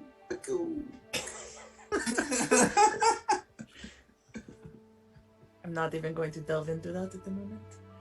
Obviously, the cloak that is still in process. I believe, Valen, you had something with a quiver? Did I? I don't remember asking about a quiver That for was anything. that was stoic. Yeah, I don't think I arrived for anything. Stoic! Look at Stoic. Then I'm gonna be like, well, then I don't know who that was for. Because this is news to me. There is a quiver of some sort, and then obviously my daggers, and I have added a new piece to the equation, with the necklace. Yes. Okay. I look over at Stoic and I say, And the shield. right. Yeah. I look over at Stoic and I say, I don't know about you, but I mean, I don't really like wearing chainmail. Kind of want to get something better in the future. For now, it works, but we could put that one on hold. Well, I think there's been a lot of times where we need to move quietly, and I don't want us to be the reason that we aren't able to do so. Yeah, that's what I'm saying. I'm gonna get like something that's not as, jingly in the future. I mean, it's a great idea. I'd love where your head's at, but if we have to put something on hold, that one could go last. Well, I feel like the cloak could probably be put pretty low on the priority list. Just don't tell her that. I don't want her thinking that we do not prioritize her.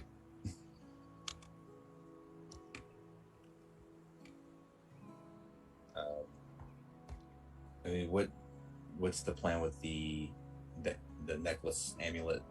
What are your plans for that? I just need to be a bit more resilient. I can't risk going down again like that, and I can't.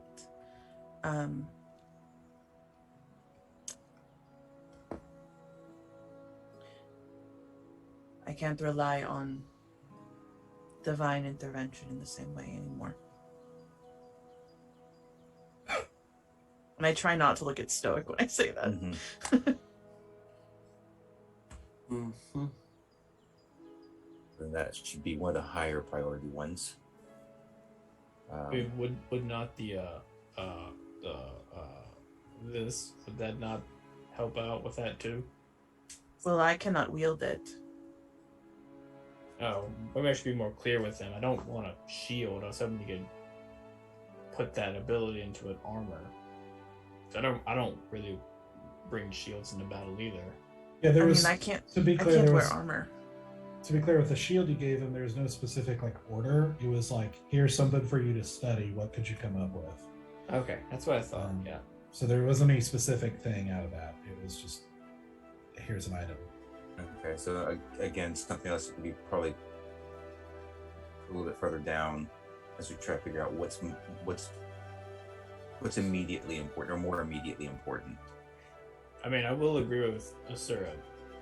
Your protection is immediately important. So whatever we can do to keep you alive should probably be on top. I just don't want to make myself the priority when there are other things that are very important for each of you. Yeah, but your life is more important than me walking quietly. Well, I just need to teach you how to walk on your toes.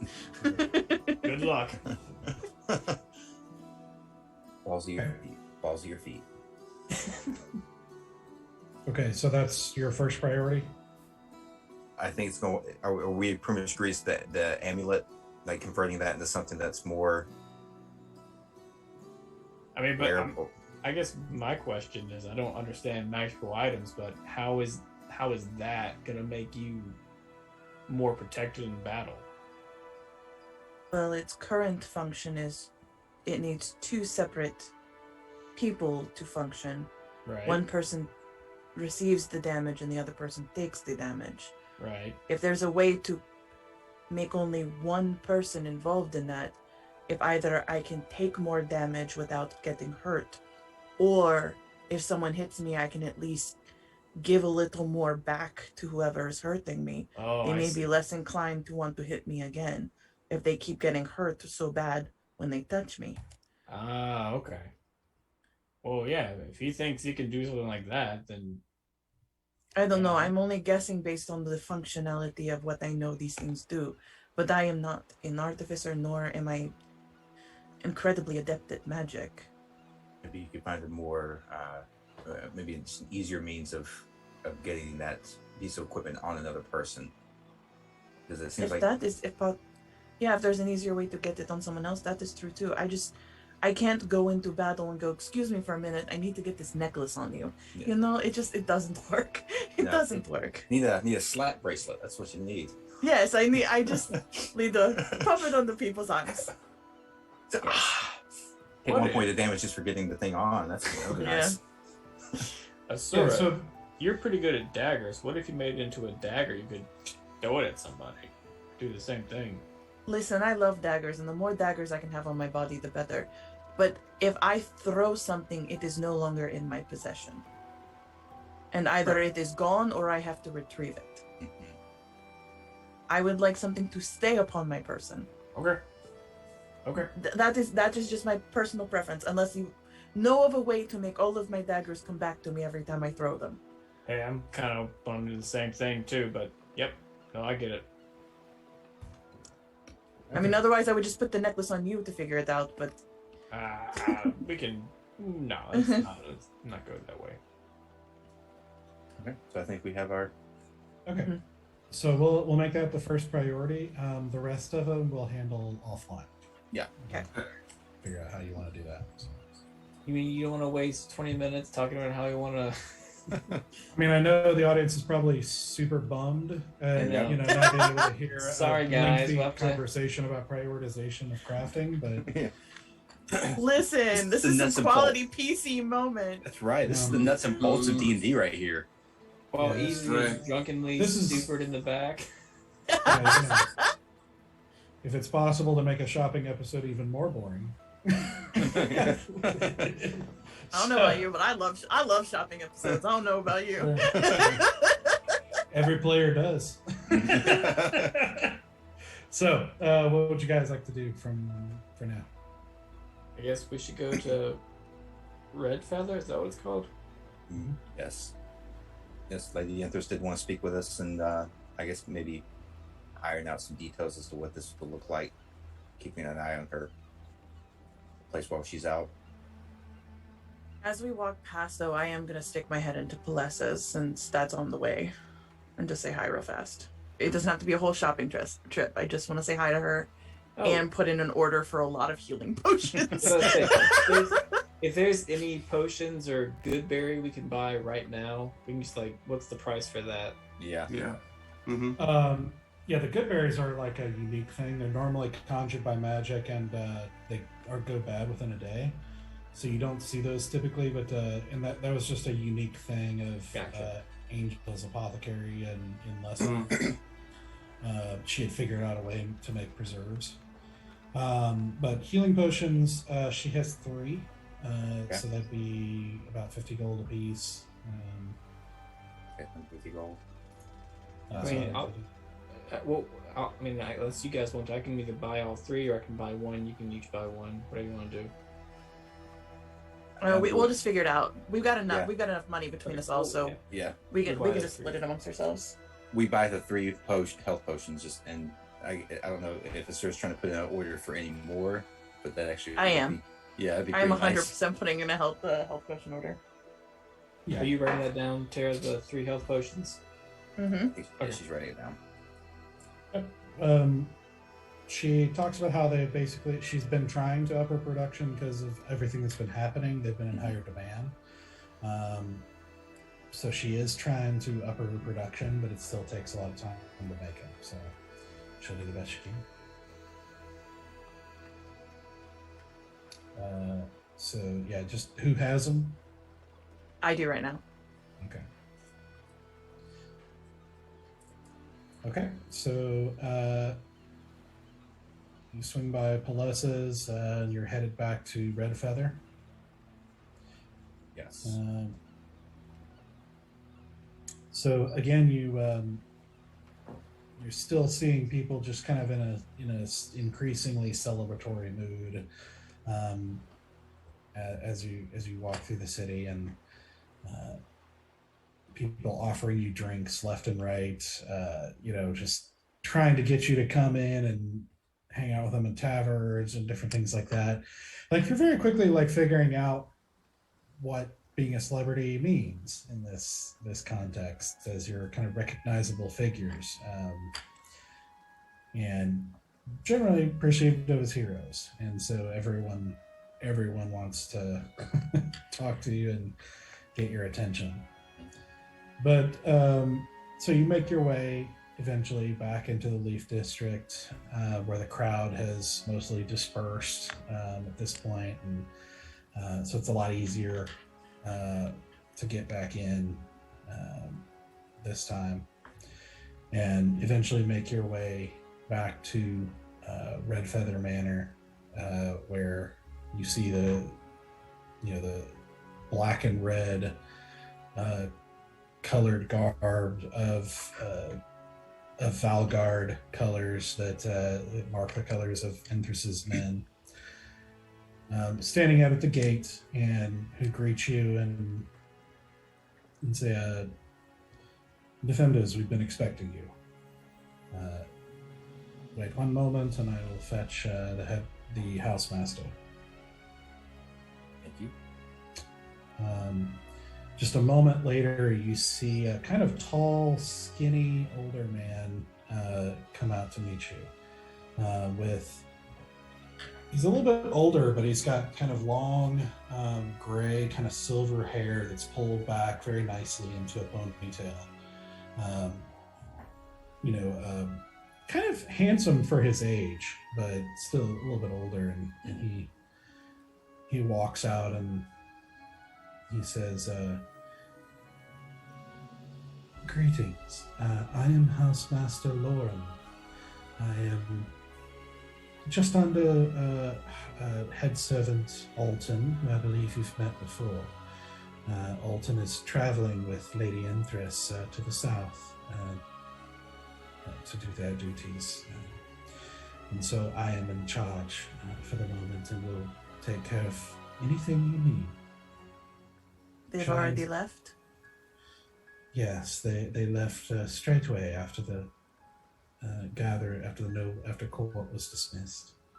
Okay. Shall I escort you inside? Please. Yeah. All right. So he walks you in, kind of making a little small talk here and there about how happy everyone is and things like that. As he walks you into, once again, the Red Feather Manor being this much larger than even Eldergate Manor, this sort of large, almost Gothic-looking, like one step short of a castle kind of mansion, with this sort of gray stone with sharp angles and kind of a unique look to it. When you walk in and are greeted again with that familiar, now that you've been here a couple of times, that familiar, just absolute wealth of the place. And he says, "Lady Enthress wanted you to know that you are to make yourself at home, and we will provide you with anything you require that we can provide to make you comfortable. Is there anything you should need while you're here? Any particular needs?" I believe I was promised some Stormbirth ale. Yes, she did mention that as well. I can certainly fetch you some. Ah, good man, Lauren. I like you already. I'm glad to hear it. Well, if any of you need anything, I shall show you to your bedrooms, and you'll be free to do as you wish. And so he takes you up the sweeping grand stairs in the front entryway, up onto the second floor, and down the long hallway with the kind of your feet sink into the lush carpet. Walking down the hallway, he leads you to a set of 5 rooms that he show you, which are each veritable apartments of their own, just with kind of like suite rooms, with like a little living area and then a bedroom set to the side, that are all just extremely high-end, well-made furniture. Some of it like gold-plated or extremely like exotic woods, or just very fine fabrics and paintings, and that's the paintings of that sort of strange kind of like flirting between dark and light sort of nature that you saw down in the dining room. The same kind of silver and gold and platinum candelabras and fixtures, and it's just, like I said, it's just wealthy from top to bottom, and leads you into the rooms, and then basically let you know if you need them, or grab any one of the servants for any of your needs, and they will take care of you. The dinner will be just before sunset. So, I am. Oh, sorry. I turn to the guys. I say, "Well, I'll meet you at dinner." And I start taking off my chainmail, and I go down and take a nap. Have a good sleep, Bear. I'm gonna immediately go into the room that I've been assigned to and sweep the room. Is there any traps in this room? Are there any bugs in this room? Are there any trap doors or secret passageways in this room? I'm just frantically searching this room to make sure it's safe. Okay. Roll an investigation check. I wish I had put more into investigation instead of perception. 17 plus 2, so 19. Okay. Yeah, you spend some time looking through the room, looking behind curtains, tapping on walls, and listening for hollow spots and different things like that, kind of stomping on the ground, pulling up a carpet, looking under the bed, I know how to hide things in buildings. Yeah. Just looking for anything suspicious. You notice that everything seems to be clean, even under the bed. It doesn't seem like it seems like they're very diligent about dusting and kind of detail oriented about cleaning everything. From the stuff on the shelves to underneath the bed to, the rugs themselves don't seem very dirty. Which, you've seen rugs, but normally they accumulate dirt unless you take them out and beat them and deal with them and everything like that. But it's just very immaculately clean from top to bottom. But you don't notice anything kind of unusual or suspicious about the room. No secret passageways or anything like that you can locate. Okay. This seems safe.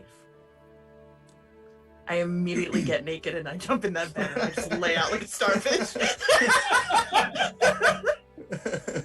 Just enjoying the extravagant feeling of silk and velvet and whatever other textures are in this room. Yeah, you do, and it is extremely soft, kind of velvety feeling silk sheets. Some of the nicest that you've ever felt. The bed, it seems to be kind of perfectly stuffed feathers or down,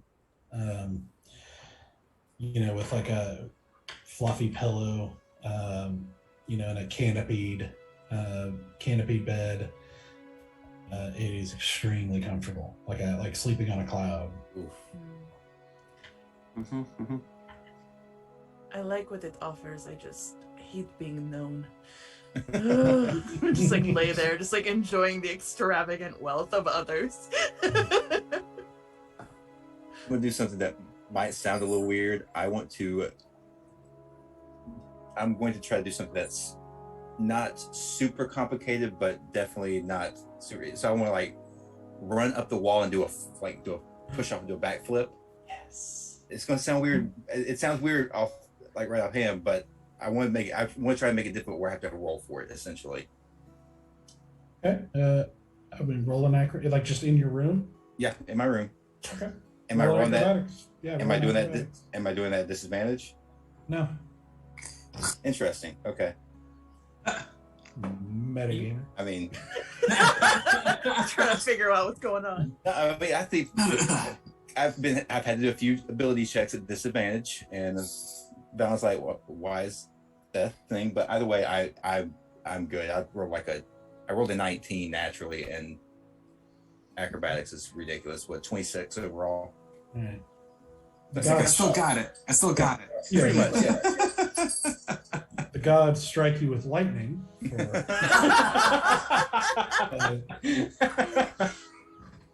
But otherwise, the flip goes okay. Okay. The metagame gods smite you. Yeah.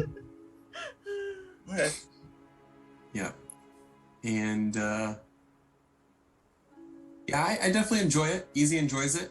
You can like I can't remember the name of the song. It's the but it's like dun dun dun boom boom boom dun dun dun. It's like I'm just like slow motion. It's like he just like falling into the bed. Obviously not even obviously drunk, and so just onto the top, not even like under the covers. I'm just like. Nice. You do notice even before you go to bed, you just out of the corner of your eye catch a little tray, like a stand with a couple of different bottles of wine and glasses ready for you and everything too.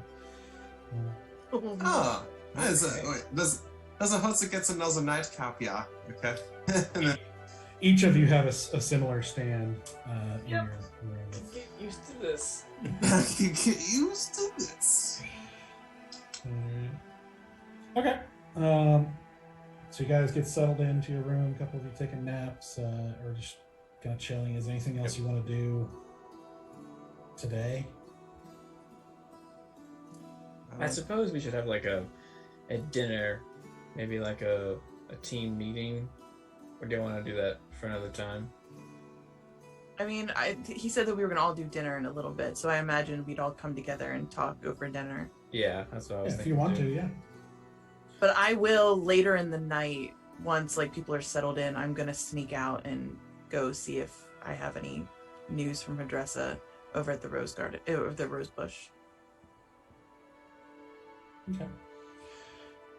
So you guys kind of relax for the rest of the afternoon, just resting and recovering and all that. I don't think you guys have used anything, but if you have a short rest, this would count as a short rest. Well, I guess a couple of spells were cast, so if you have to recover any of those on a short rest, you can.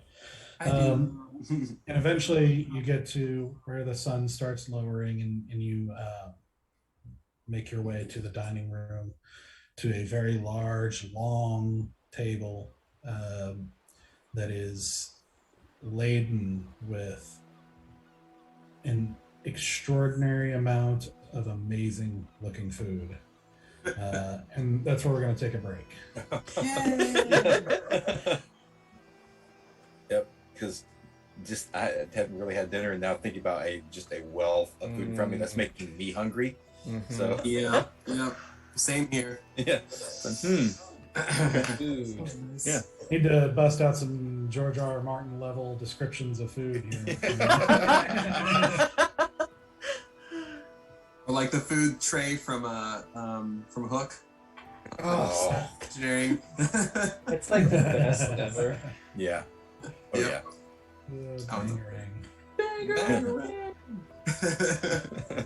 All right, so we'll be back in about 10 minutes to continue. All right. See you guys. See you in a minute. All right, welcome back. Hopefully you had a good break. We're going to pick things back up as the party gathers for dinner. As you are walked into the room, you see again before you this large long table with these kind of high-backed carved chairs of really solid wood and design, kind of each of them coming into like 3 points. You see chicken and duck and roasts of some kind and lamb. You see fruits and vegetables. You see condiments and things like butter and all like a huge variety of different kinds of foods. You also see 3 servants standing at the back who, as you take your seat, immediately like bring you like cloth napkins and offer to like place it across your lap and pour you a drink, asking you what kind of drink you want, and as well as a glass of water, and basically are there, and then they return to their place, but at the back of the their backs to the wall is kind of at attention as they wait for further needs. And you quickly discover, I mean, some of this food is even better than Eldergate's. She isn't playing around with food. Uh-huh. Like, this is, I mean, like steak that you could cut with a fork. Like, it is just tender, juicy, and like perfectly cooked. I mean, there's the fruit is fresh, the vegetables are fresh. I mean, this is some amazing stuff. Some of it exotic, like you're not really sure what you're even seeing or eating, but it is quite the spread.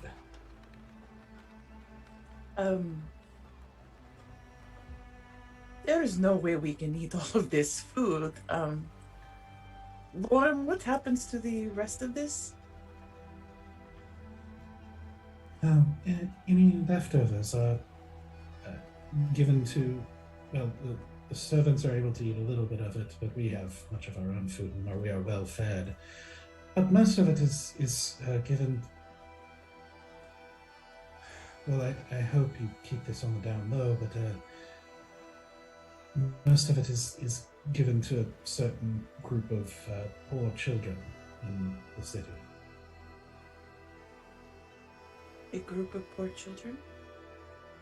Yes, well, they have a place to stay and someone who watches over them, but they're sort of orphans, if you will, and she does what she can to take care of them.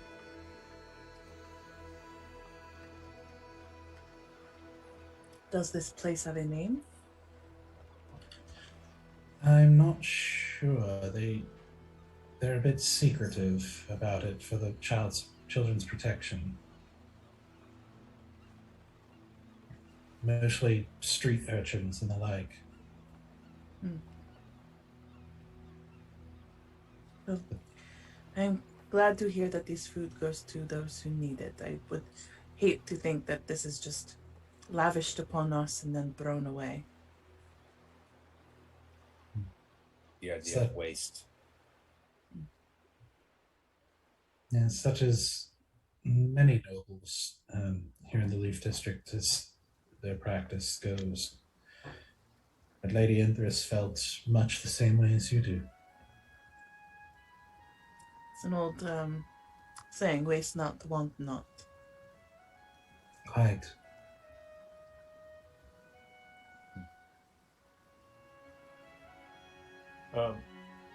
Valen, where did Enthress say she was going? I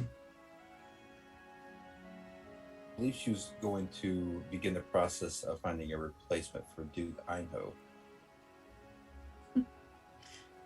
We seem to have a way of creating spaces where dukes need to be replaced.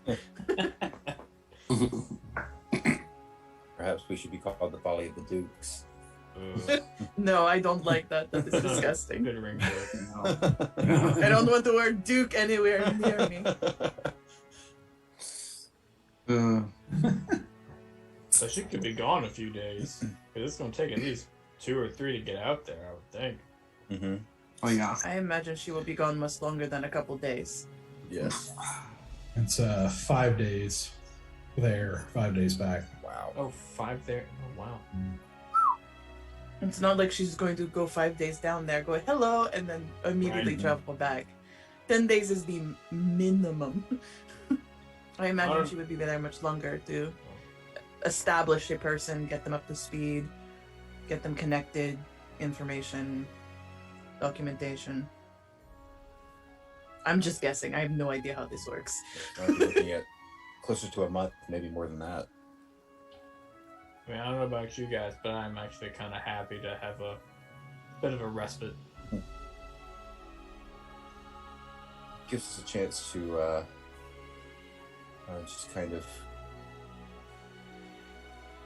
process what we've gone through and what we still have to do, There's a lot. unfortunately. Kind of on that note, well, I tried to talk things over with Oak today. It didn't go well. I think I've made things worse. Baron, you are very skilled at many things.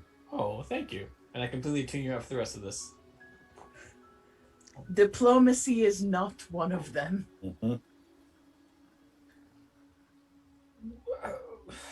Since when does diplomacy mean lying? Who said anything about lying? Well, I'm not good at lying. Why I'm good at telling the truth. Why is that not good diplomacy? Because tact. There's nothing wrong with telling the truth. There's just knowing how much to give in certain situations tends to be a wise way of handling people, especially in situations that we've been finding ourselves in recently with nobility and not knowing whom to trust. It's just best to not lie, but hold things back until we know a little bit more about the situation. It's also good to know who is in the room when you are speaking. I mean, yeah, I understand that, but like, he's the king, and our lives are kind of on the line. Yes. It still doesn't mean we have to say everything.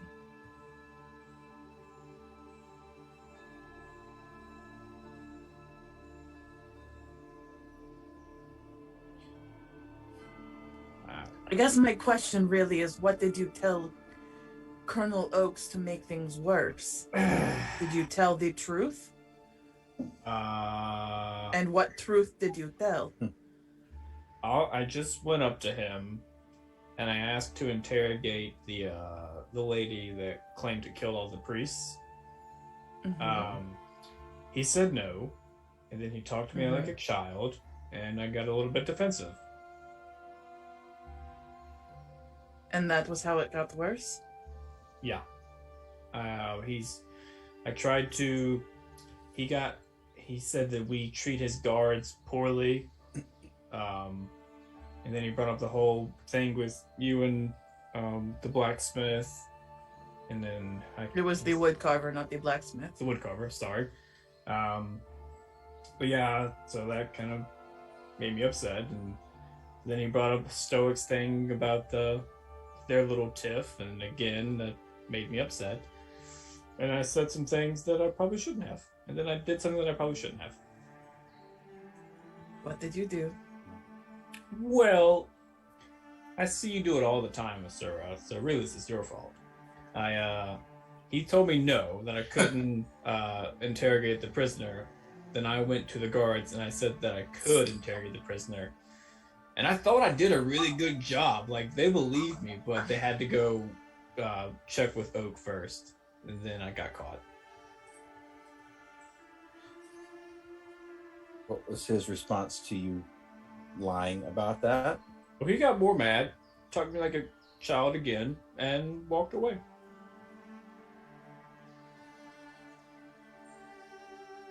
I feel after Stoic's interaction with him and how you had explained that, he doesn't seem the type to just walk away. Well, he said some things like, we're the sword that protect you from the outside. We're gonna turn the sword on you, and blah blah blah blah. You know, just talk. Bear, what you just did was you put a target on our backs. Yes. Even more so than we already had. Let's say we already have a target on our backs.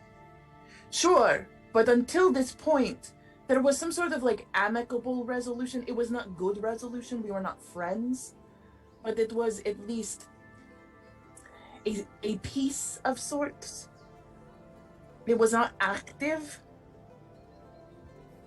Retaliation was not going to be within the ballpark anytime soon. So, I mean, there's no retaliation. I don't. Like I said, I know I didn't make things better. I understand I'm at fault here, but I don't. I guess the real question is, what have I done that made you think that was the right maneuver? Because I feel like I'm suddenly being blamed for an activity where I was not even present. Because I 100% take responsibility for the stupid shit I do. Yes, I make terrible choices, but I am good at them. Right. And I've been, in your company these past few months, and I've seen you do a few of these things, and I was like, oh, I've seen Azura do this. I can probably figure it out. Sure, but I don't go, hey, can I do this thing? And they go, no. And then I go, okay, well, he said I can do the thing. You see, the problem is that there is still a person that is directly involved in the lie. Uh-huh. So what I do is I circumvent the whole situation by just building a new system in which I play in. Oh. Okay. So if I asked permission and was denied permission, I wouldn't then go say, oh, I have permission.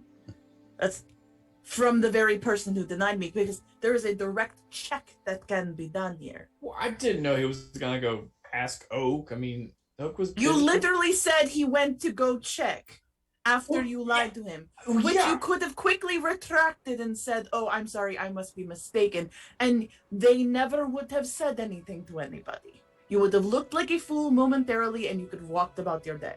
But no, you stood there and you let them immediately check to the person who already told you no. I see. And what you did was you manipulated someone else for your benefit, and the person you were manipulating found out almost immediately. Correct, yes. If you're going to manipulate people, it is subtle over a period of time, so they don't know that's what it is doing until it is too late and you are already gone. Oh. Okay. Yes, easy.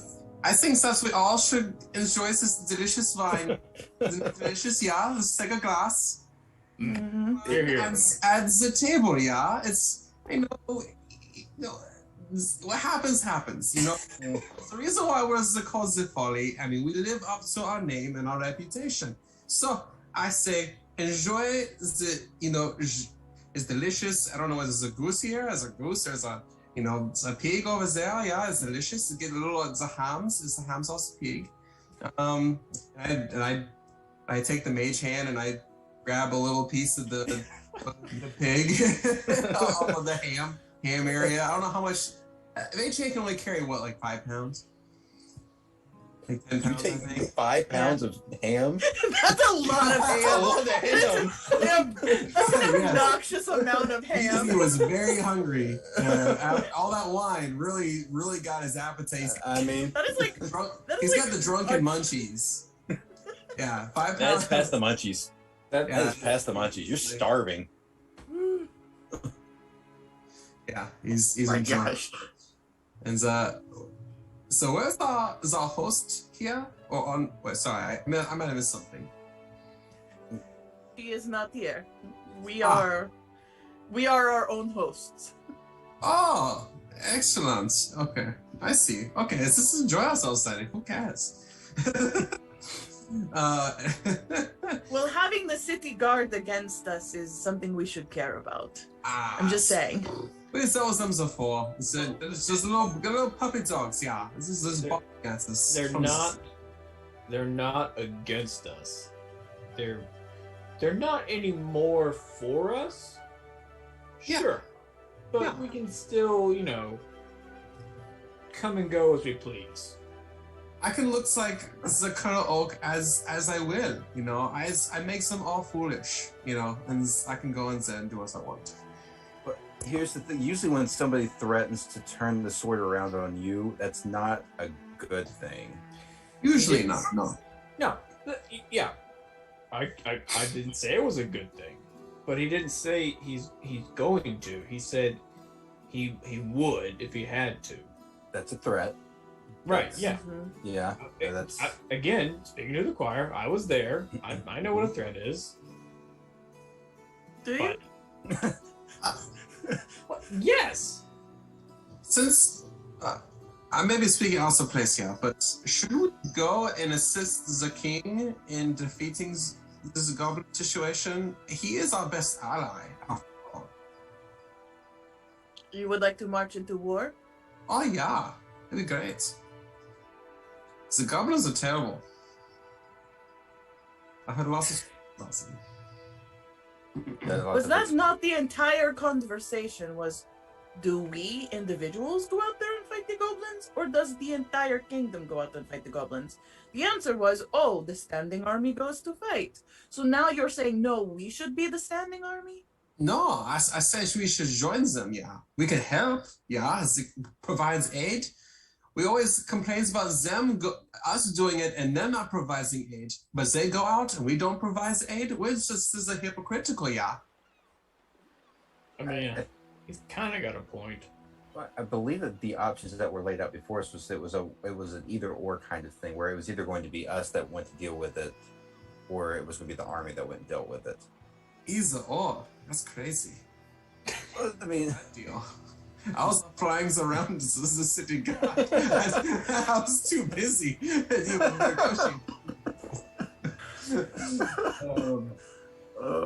Also, we do have that other situation going on. Which one? The necromancer situation. Mm-hmm. Oh, the person behind the curtain. What? The other person behind the curtain? Yeah. Yeah. The one we know really nothing about. Mm-hmm. I don't know what we can do about that. I just have a bad feeling about this goblin's invasion. I just deep down, I don't know. It's kind of a wizard intuition, but I think there's a smoke screen, as you will, is goblin situation. Well, currently, thanks to our dear sweet Valen here, we are currently under contract to sit in this house, eat fancy food, drink fancy wines. Oh, I thought we were just invited here because they love us, not because we're on the contract. We're getting paid to sit inside this house. And by sitting here and rolling around in those beds, we have invariably signed the contract. Ah. We dipped our pen in the company ink, haven't we? Talk to Valen and his, many... What did Stoic call them? Did Stoic call them? Girlfriends, I don't know, whatever word he used. Liaison? I don't know what the exact nature of the deal is. I don't imagine we have to stay here all day, every day. We can venture out as long as we just keep an eye on things. Being in a standing army is not keeping an eye on things, is what I am saying. That is correct. So she wants us to watch over her estate? That's what she said while she So traveled. Well, so we're the guard dogs then, yeah. Something like that. Feel more like a house pet than a guard dog, but Very possibly, yeah. It sounds... For lack of a better word, I feel uneasy about this.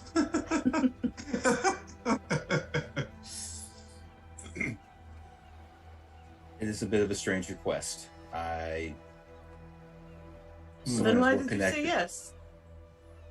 Gives us a chance to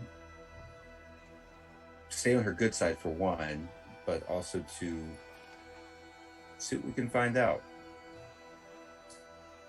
You get to know someone by staying in their house. It's the way to get to know someone. And raiding their panty drawers. Is that something you do? You know a lot about the person about their undergarments. Like what?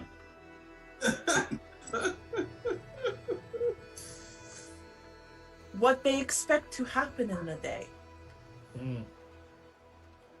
Says a lot about them and what their priorities are. Mm-hmm.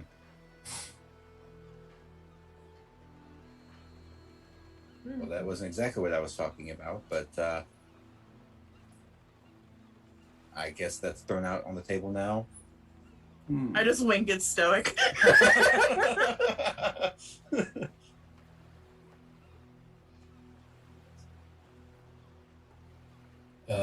All I know is Colonel Oak is a douchebag. Yeah. Damn right. He is, yeah. I don't think there's any questioning that. Yeah, he is. I think he's a repulsive human being, and I think the fact that he sicked his men on me is absolutely abhorrent. However, I'm also happy not to be in jail, so the problem is we can't make enemies out of allies. We already have enough enemies outside, and more enemies unknown. He wasn't really an ally. I was trying to make him into an ally, but he, Yes, by insulting him and then lying to his men. Listen, like I said, the lying, yeah, that was wrong. I'm fascinated that you even tried. Is really what I am most interested in. It pissed me off. It's so unlike you, and I know. you were like, I'm going to be out of myself. Like, Look, listen, these past few days have been kind of stressful for me, and you pushed me over the edge, and I did something in the heat of the moment that I regret. All right, I shouldn't have lied. You're right, but he got under my skin, and yeah, it is what it is. Decision was made. We will deal with the consequences as we do, which is probably mostly ineptly, but it's already been done. Thank you. Please just stick to telling the truth. I think that's a talent and a gift, and maybe leave some of the more nuanced things to probably Asura. Yeah, I'm learning that. although, and I look back to Stoic. Stoic is getting pretty good at the nuance. That's true. Are there servants still inside the room listening to us while we're talking about this? Yes. I'm gonna wait. I'll wave over to the closest one to me. Wave over kind of a younger, kind of blonde girl with her hair kind of pulled up and kind of fair skinned. She said, "Yes, sir." Yes, Fräulein, I just have a small request. Can you find out what's the situation with the army and the king's situation? Is if you can find out from someone else in the castle or the estate for me, please. And I slip her 2 gold. Pardon, sir, but what particular information are you looking for about it? I want to know is the army on the move? How far they are? And where the king is? In coronation. I was, and she kind of looks to Loram, who nods his head, and she hands him the pitcher she's been holding of water, and I will certainly do my best. Majesty will thank you so much. Guten Tag. She quickly exits the room. Eating a big piece. He's got 5 pounds of it to go through. Got So. 5 pounds of it. I was slowly working at it. It Love is tender and juicy. It has got this sort of honey glaze on it. I love it. Yeah, with a sort of, there's some kind of strange sauce that you're not sure what it is. It's like this kind of brownish sauce that Loram points out is for the ham specifically. And as you try it, you dip a piece into it, and you find it's like not as sweet, but somehow has these flavors that complement the sweetness of the honey glaze on it, like perfectly. So like when they're taken together, it's ridiculous. Ah. Yes, I am partaking in said sauce. I'm still a little around meat right now, just after all those dead bodies. When we came back in that like smell. So I'm sticking mainly with like the fruits and vegetables. Sure. No, this is definitely a like still tiger like stomach within me. Wearing off the tiger in me. They're great. So you guys progress through dinner, including eventually he offers you chocolate from Shigorith. I mean, from Jari, known as Red Jungle chocolate, which is rich and kind of a mix, like a little bit of bitterness to it, but it's not like super dark or anything, but it's just very, very good. Have I seen this before come through on the trade routes? Yeah, it's kind of rare. It's a high-end delicacy. There's other chocolate from other places, but Red Jungle chocolate is known to be, kind of noble food. I don't think you've ever tried it before, like this particular kind, but yeah, I feel like probably in my youth we smelled it once and we were like, oh, yeah, I want that, and we never got a chance to have it. Yeah, if you encountered it, it was like part of stolen goods, that sort of thing, that were maybe being sold to someone else or that sort of thing. I just sit there and I'm just like sniffing it for like the longest time, just like, oh. Yeah, it is rich bouquet to the nose. It's good stuff. But eventually, you are full and satisfied with whatever meals you chose to partake of, and dinner wraps up. And by this time it's starting to get dark. I know one or two of you wanted to do something before you went to bed. Yeah, when it gets darker and people leave, I want to sneak out and see if I've gotten any messages from Hairdresser. Okay, I will say shortly after dinner, Easy, the girl returns and she informs you that the army is basically in the process of exiting the city. It takes a long time to move that many. Correct. Yeah, that's what I was figuring. But they're not wasting time. Like, they are packing up and leaving. Gotcha. And they were a standing army, so they're a little faster to move than assembling would have been, which would have taken a long time, like weeks. Weeks, yeah. So they can start moving, but they're basically moving in pieces, and they're anticipated to keep moving through the night to get out there. And so they anticipate most of them to be gone by morning or mid-morning at the latest. So. Okay. All right. Thank you. Is the king? Is he also staying in the city, or is he moving with them? She wasn't able to get specifics on exactly where he is, but the plan is definitely still that he's going with him. on top. Yeah, it's good. Wonderful. Yeah, I can study my new spell book now. One Okay. of my new spell books. The Belladonna. Yep. Roll an Arcana check for me real quick. Hoo hoo hoo.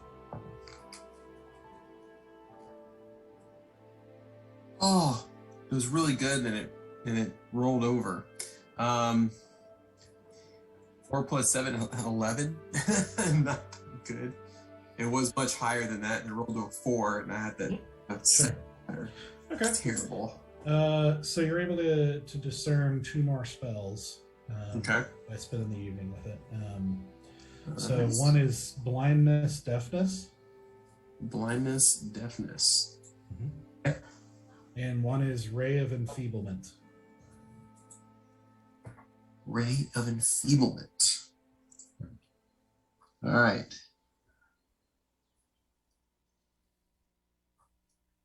Okay. Gotcha. Okay. All right. Asura, so you're waiting until everybody basically goes to bed and sneaking out, right? Yeah. Okay. Does anybody else want to do anything before bed? I think I'm just going to do the standard meditate and maybe still try to do a little prayer to Ixie, see if anything, whatever, working on that. And then, go to bed. Okay. Fallon, I did want to say while we are staying here, the dojo is empty, and I was wondering if you could teach me a few things. I think we should be teaching Stoic a few things. How to use his body a bit more, just in case. But I would very much like to spend some time working on my strength and my ability to get in the fray a bit more, and like take people down and like knock them down, and I don't know. We can definitely work on that. It's not as much strength based, but that's okay. We can still.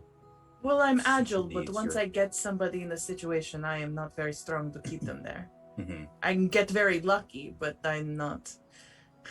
I am not doing it out of strength. I'm doing it out of the pure malice. Anger is a very powerful tool sometimes. Emotions can play a part in it, so we can try to work on some things, and definitely with Stoic as well. If his idea is to, I don't know, betray this devil at some point, from the sounds of it. Just as an opportunity for him to get inside his own body a bit more. Sure. Just wink, wink, nudge, nudge. Say no more.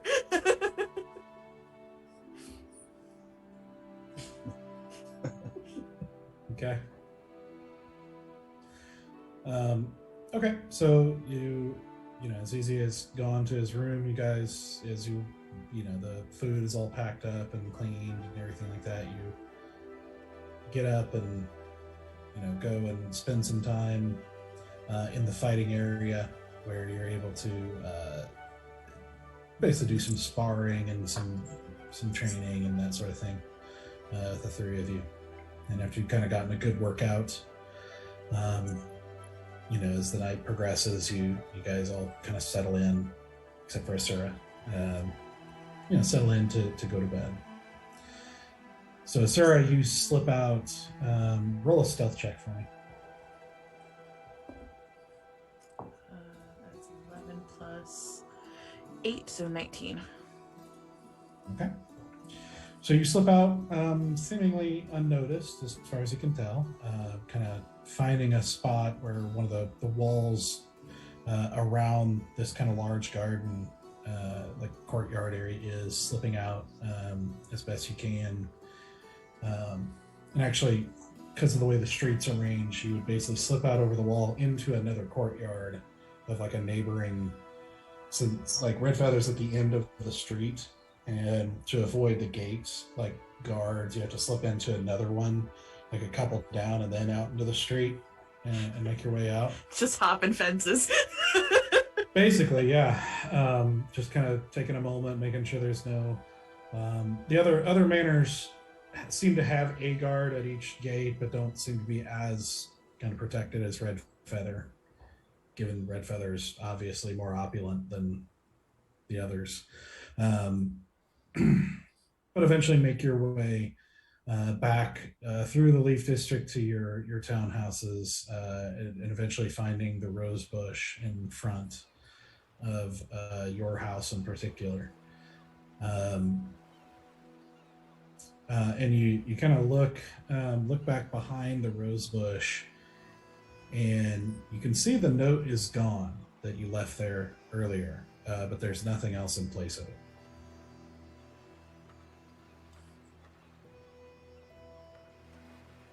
Just going to kind of hang out behind the house for a little while. Okay. As you look back behind the rose bush and stand back up, and you turn around, you find yourself face to face with the kind of short form of Rollo, the well dressed, like always perfect haircut of like the straight black hair, kind of parted down the middle. Very well dressed as he stands there and says, "Good evening, ma'am." Rolo, I swear you are the most silent thing I have ever experienced in my life.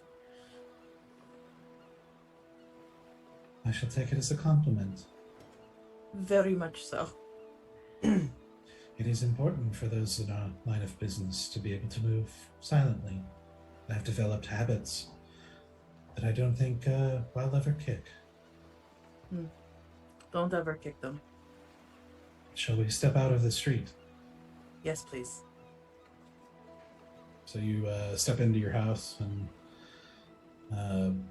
into the empty kind of living reception area, and he says, "My employer would like to convey that we are glad that the way things turned out this morning." Yes. Unfortunately, that does put a shining light on me.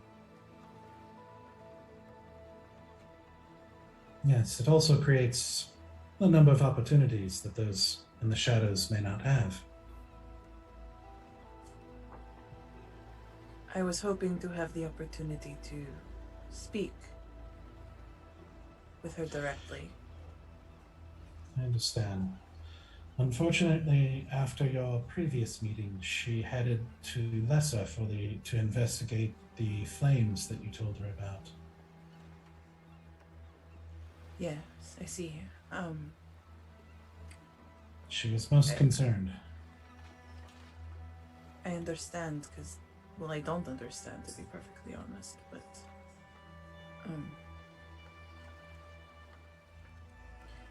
Rolo, I hate to burden you with this, because I feel like this is not your responsibility. But I am very lost.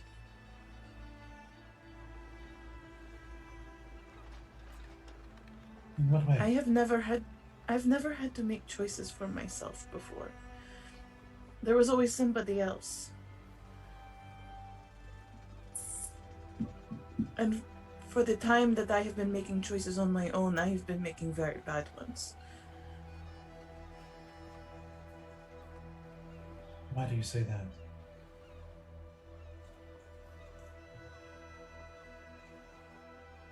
To be the type of person I am trying to be, I cannot also be a defender of the realm. I cannot be a celebrity. I cannot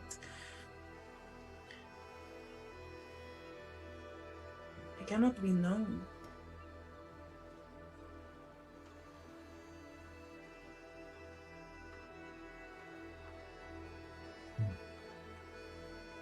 Because if I am known, I can be found.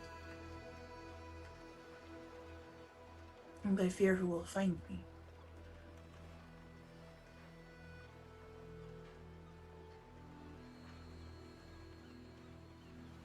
is a I don't know difficult situation. I don't know how to ask the right questions. I don't know how to blend in. I don't know how to...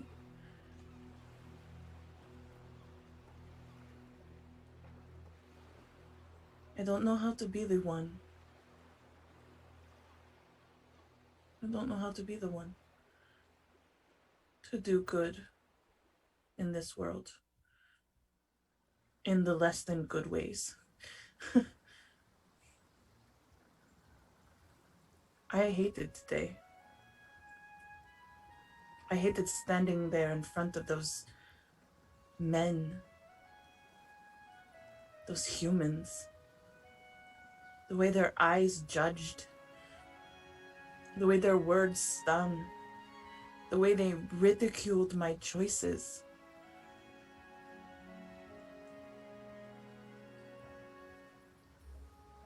They're so unaware,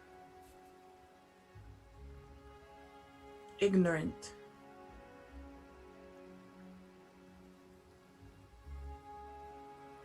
And I felt disgusting having to defend myself.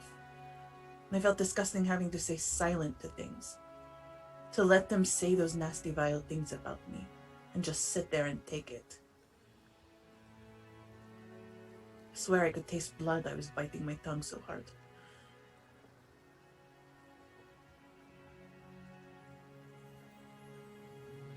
And Enthress seems like she knows everything. Like she can do everything, that she has her hands in everything.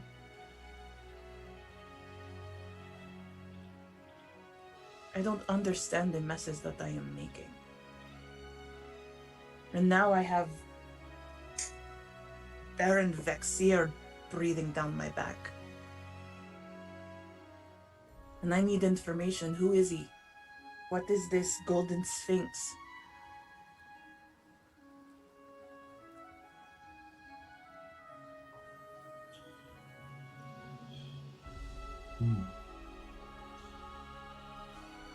That is quite a number of problems you're wrestling through. I am not accustomed to being the one asked about such things, as my employer is much more competent in speaking about these things. I am who I am because I know my strengths. I'm very good at execution and very good at being a messenger. Generally a hand or a servant, if you will. But I could never fill her shoes.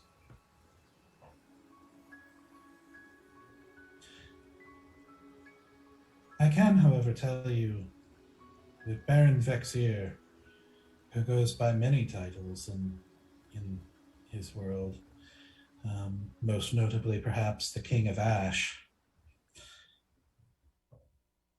I shall say this: if one wanted to do business with the Smiling Man, you have two routes to go. One is through the Bone Man, and one is through him. To be honest, I do not want... It is not a strange thing to be for a noble to be approached by one such as him, for they are always seeking to put their fingers into the... Organizations like his are always seeking to expand their influence with anyone of note or importance. You being a celebrity now is no exception.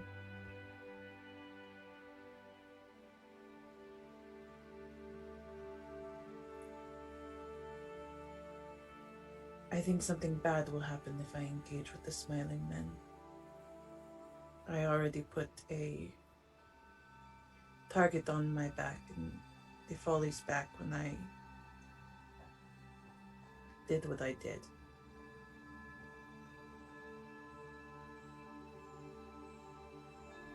I have heard the rumors.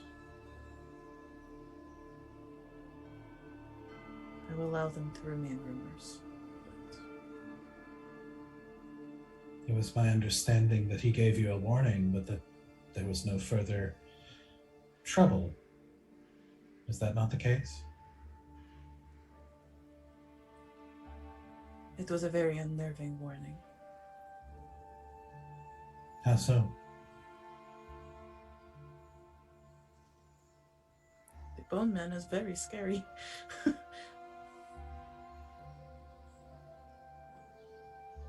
He might be the most unpleasant creature in Eldowyn. Though I am fortunate to have not met him myself, I have heard many stories. I was ill prepared. I had heard nothing.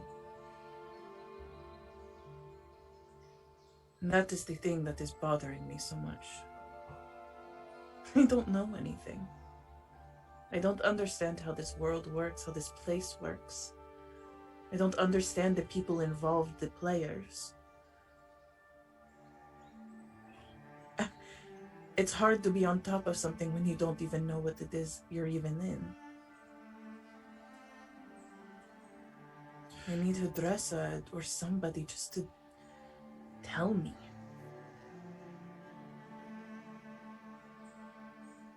I don't even know who Hidressa is or the organization she has around her. I don't even know what its name is. I don't even know if she's good. Or if I'm just making another Callista.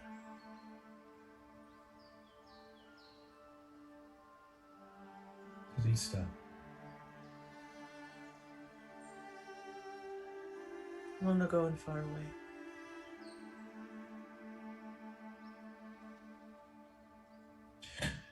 In this long ago and far away that you grew up,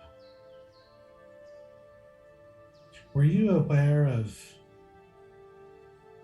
individuals that were particularly dangerous, or gangs that one needed to avoid, maybe territories that you had to stay out of? Some, yes. Were you born with this knowledge? No. How did you acquire it? I listened. I learned from others who knew better. I made mistakes and walked into places I ought not be.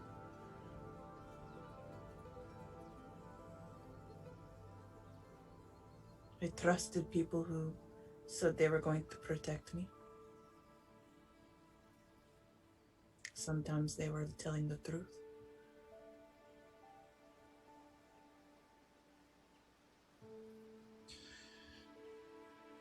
It takes time to learn how any world works.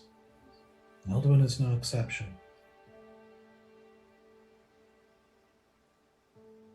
You will have to listen. You'll have to make mistakes and then learn from them.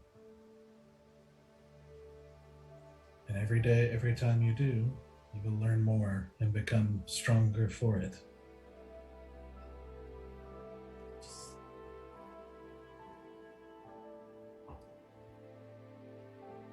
I am puzzled. You said that as you stood in the court this morning, that you saw the eyes of them looking at you and judging you. And I'm curious as to why it mattered.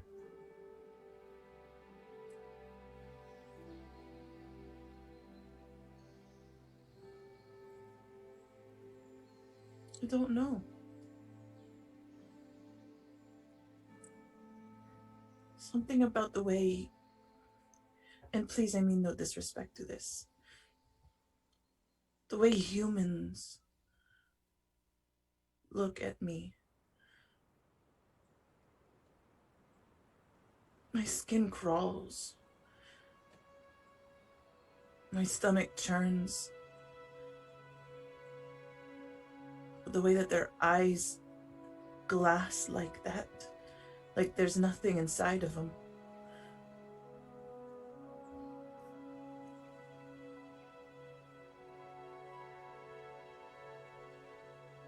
I see.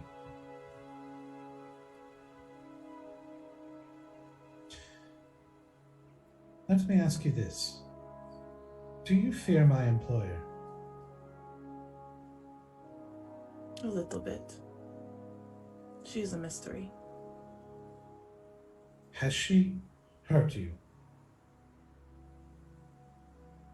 Not yet. And yet you fear her.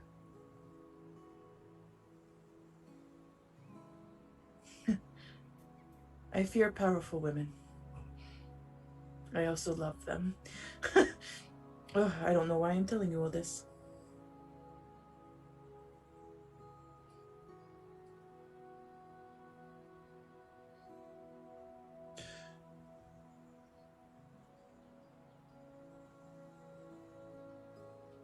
If you wanted to, I have every confidence in the world that you could murder me right here.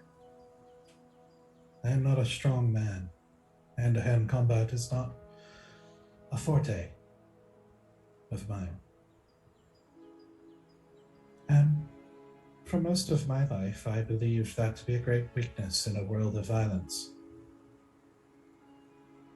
One thing that my employer taught me is that true strength lies not in my arms, but in my mind, and to some degree the heart, depending on how one prefers to talk about such things. If you stand in a court like that, and you care about such things as their opinions of you, are you not handing them power over you? When you put it like that, feels pretty silly.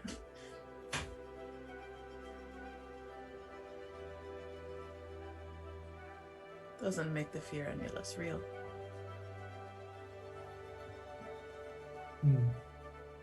It is difficult to change one's way of thinking about the world, but if you can learn. She taught me that despite my relative size compared to other men of my kind, my frailty and weakness, that I can find strength in other things, but that more importantly, strength of mind involves being unaffected by other people's words and thoughts. If it only takes some stranger's look or words to you to weaken you, then it doesn't matter if you could fight a dragon. You would still, please pardon me for saying so, for I say it to myself. It was a realization I had about myself too, is that you could fight a dragon and still just be a very strong little girl. As I realized that if I had all the strength in the world but didn't have strength of mind, I would only be a strong little boy. And it takes incredible strength of mind to do what it seems like you wish to do. I believe this is what makes my employer strong. She is unaffected by all that does not matter to her.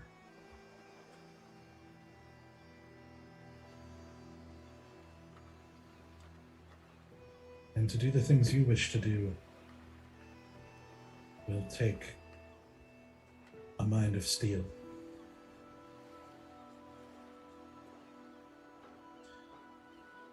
Though what do I know of such things?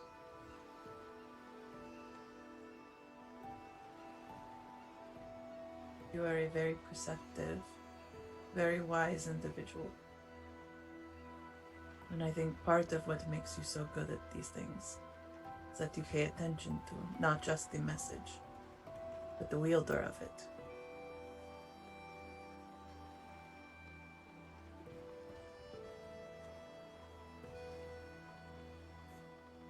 I appreciate your counsel.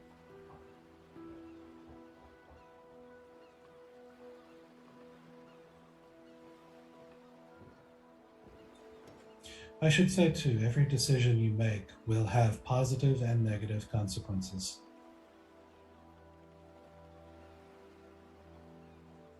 So having negative consequences does not mean you made the wrong decision. But that is for you to decide what is good and what is bad, and what is worth your action and for you to put your strength to.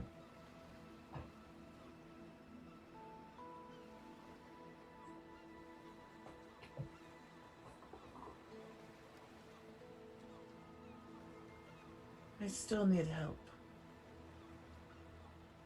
I think there are things I just don't know what to ask about yet. I don't think I am as perceptive as I think I am. That is good. No one can learn if they think they know everything.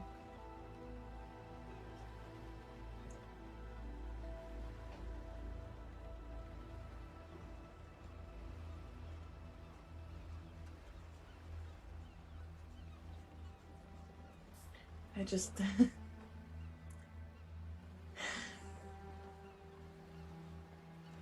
I just feel very much out of place. This world is so different. And yet, it seems everyone is the same.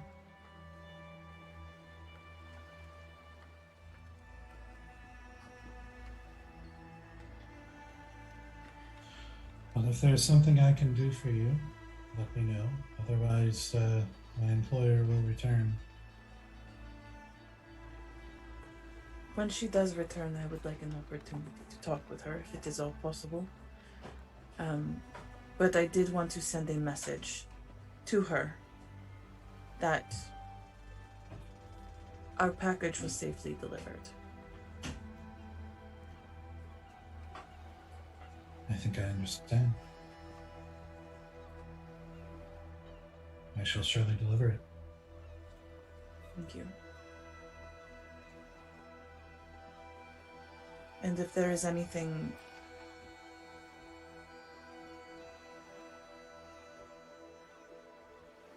if she needs of me,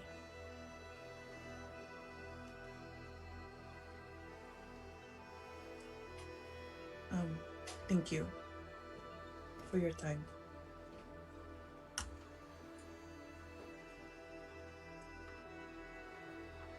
Very good.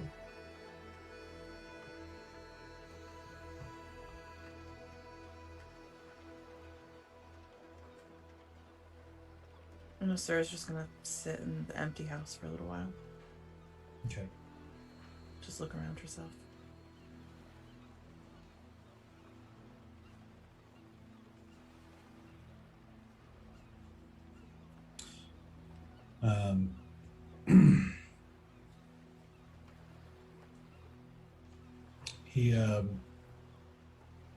He pauses he opens the door and like just unlatches it basically, and then he pauses and turns back and he says, one last message that my employer bid me to say to you. You're welcome for Verisi. And then he turns and exits the room. What's Verisi? It's unless I'm getting a name wrong again, as has been it's- happening all night. That's the name of the girl that showed up in court. Oh, I didn't write her name down. I just wrote. Oh, I wrote Verissa. No, that's Verissa's the different person. Yeah, Verissa is different. Yeah. Oh, god damn. Okay. I'm like.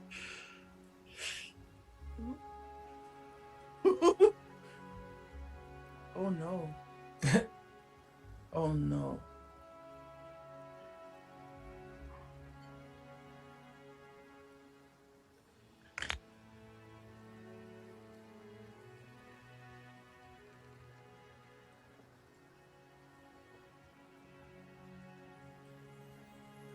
I'm going to, after a minute, compose myself, sneak back to the house. Roll a stealth check again.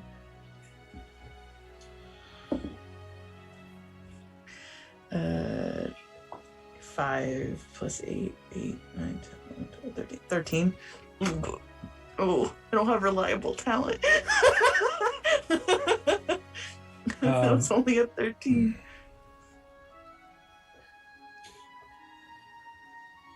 So as you're hopping over from the courtyard into Enthress's yard, one of the guards at the gate sees you. Rolled a natural 20. So. Damn. That's fair. No, that's fair. That's Yep. fair. That was a Um, shitty sneak job. My mind was distracted. He starts to walk over. He takes a few steps, but then sees like that it's you, and kind of gives like a confused look, and then kind of nods and goes back to his station. Sorry, I was doing a perimeter check. I apologize. And okay, let us know if you need anything. Thank you. Thank you. I appreciate you very much. Okay.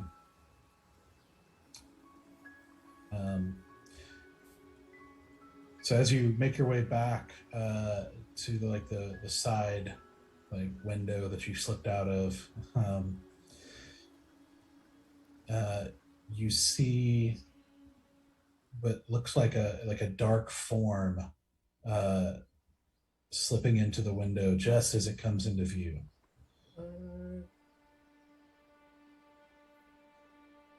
I don't like this. Nope.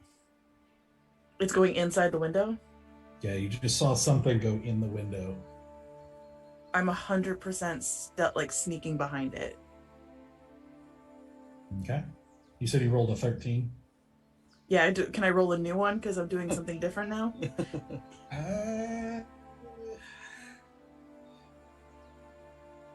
Yeah. Thank you.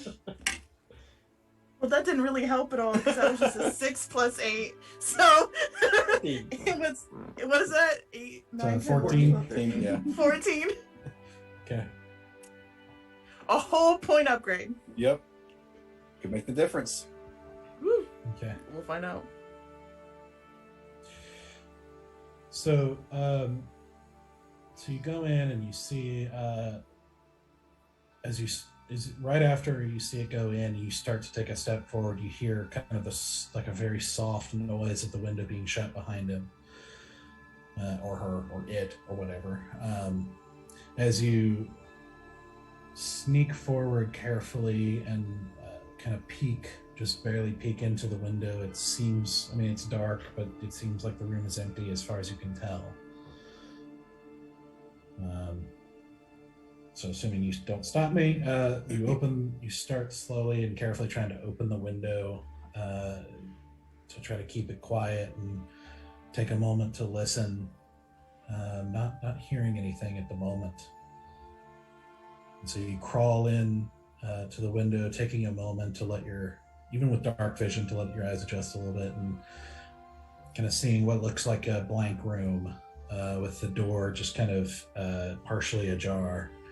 With light kind of shining in from the hallway outside that still has candles that they keep lit a little bit lower during the nighttime, but they keep it lit so people can walk and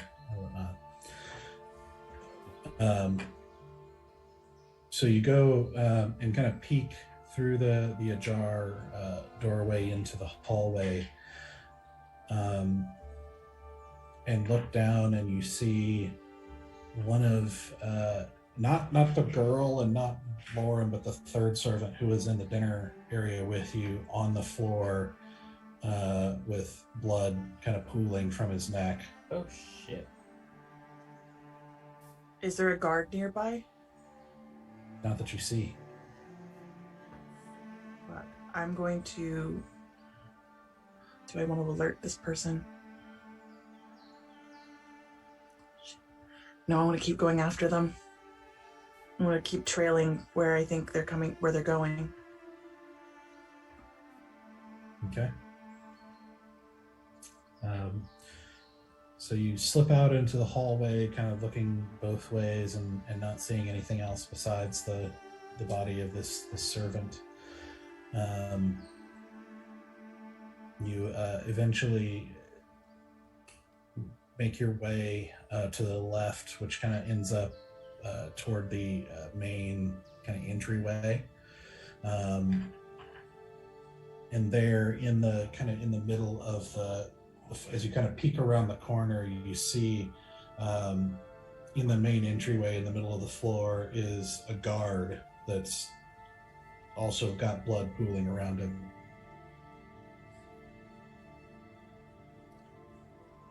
I'm just gonna whistle as loud as I can. And I'm just gonna scream, "Intruder!"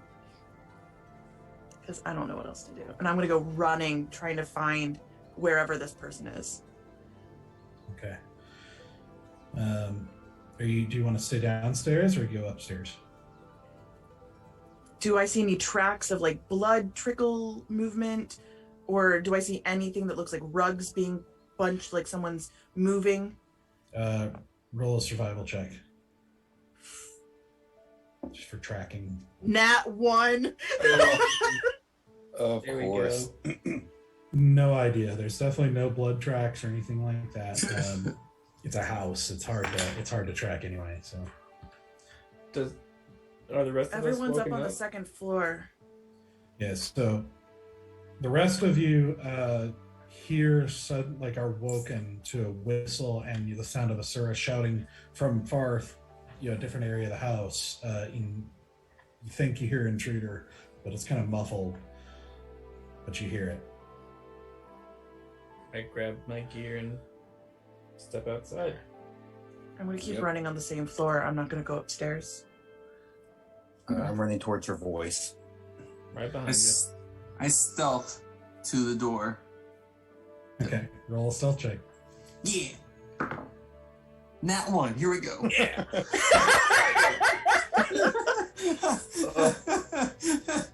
I trip. Yeah. I hit my face like on the door. Down the stairs.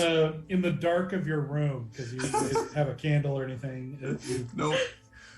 You knock into the tray and send the wine glasses crashing to the bottom of the Lord. floor. Leaving glass, like a spray of glass, and obviously a lot. Oh my gosh. As you open the door to look outside, and as you see Valen and Bear stepping out into the hallway. Valen and Bear, you both step out to see, like in the middle of the hallway, or a little bit further down the hallway from your rooms, another guard dead with blood pooling around him. Is he dead or is he just like unconscious? It looks like his throat has been slit. Okay. Yeah, not coming back from that one. Immediately start looking around. Okay, make a perception check.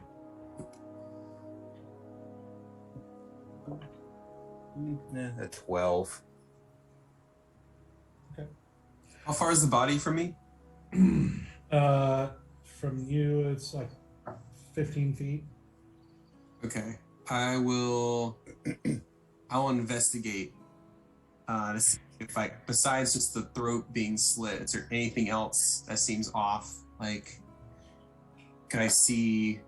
I guess it's more of a survival check, isn't it, to see if there's any like tracks near it or. Yeah, if you're trying to track from there. It'd be... Yeah, I'll try to track. I thought investigate might be good, but obviously I think tracking is obviously the more accurate one. Okay. All right. Get the shot. This dice has been very hot or cold. Oh, that was really good. Survival is plus nothing. So I get an 18 flat. 18. Yeah. You do see, with an 18, yeah, you do see what looks like you see like basically on the edge, there's a carpet kind of going down the middle of the hallway, that lush carpet that you're walking on. Okay. And you see there's one or two places right on the edge where it looks like people are avoiding the carpet, but you see the edge of like boots kind of pressed into the Hmm. The carpet kind of headed their direction. Valen's been walking, like going past the body. Okay, going towards our rooms or like towards someplace else? It's basically headed like the opposite direction of the main entryway, like kind of Gotcha. further back. And so Valen, Okay. as you walk a little bit further down, you see a pair of very large, like kind of nicer doors um, that you imagine probably are Enthress's. Mm-hmm. And the door seems to be ajar, Okay. like about a foot open.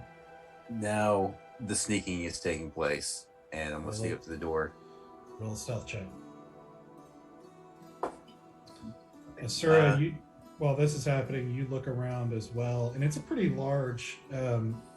Like this manor is large, so it's going to take quite a long time to search through this area. But you kind of are you trying to move quickly to try to? Okay. So you basically are kind of poking in different rooms, like quickly surveying it, moving on. Eventually, you find yourself looking at the kitchen area, where you see the blonde girl that Easy sent, also throat slit, dead on the ground. But you don't see anything else on the ground floor here that you can find. Valen, you stealth. Well, what do you want to do after your Asura? After your Do I see any other doors that have been open or windows that have been open to look like there's more than one entrance? Like that more than one person entered this house? I mean, there's a manor this size has a number of doors and windows going outside. So there's a lot of doors inside, some of which are open. You kind of poke in and don't see anything. Yeah. Is there anything distinct about her injuries? Like, do I notice anything unique about them?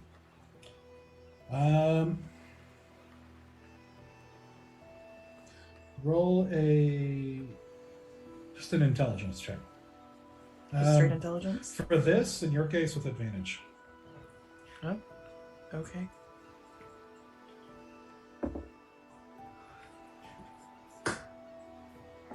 Nat 20. Okay. You look at this, like as you bend over to her kind of lifeless, like wide-eyed face, you see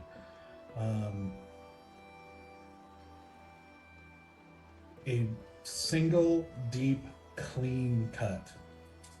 And you've seen slit throats before, and you know it's often difficult. It's more difficult than it sounds, especially when somebody's like struggling and trying to get it. So you know that this is a practiced cut. Like this is expert, like execution, if you will.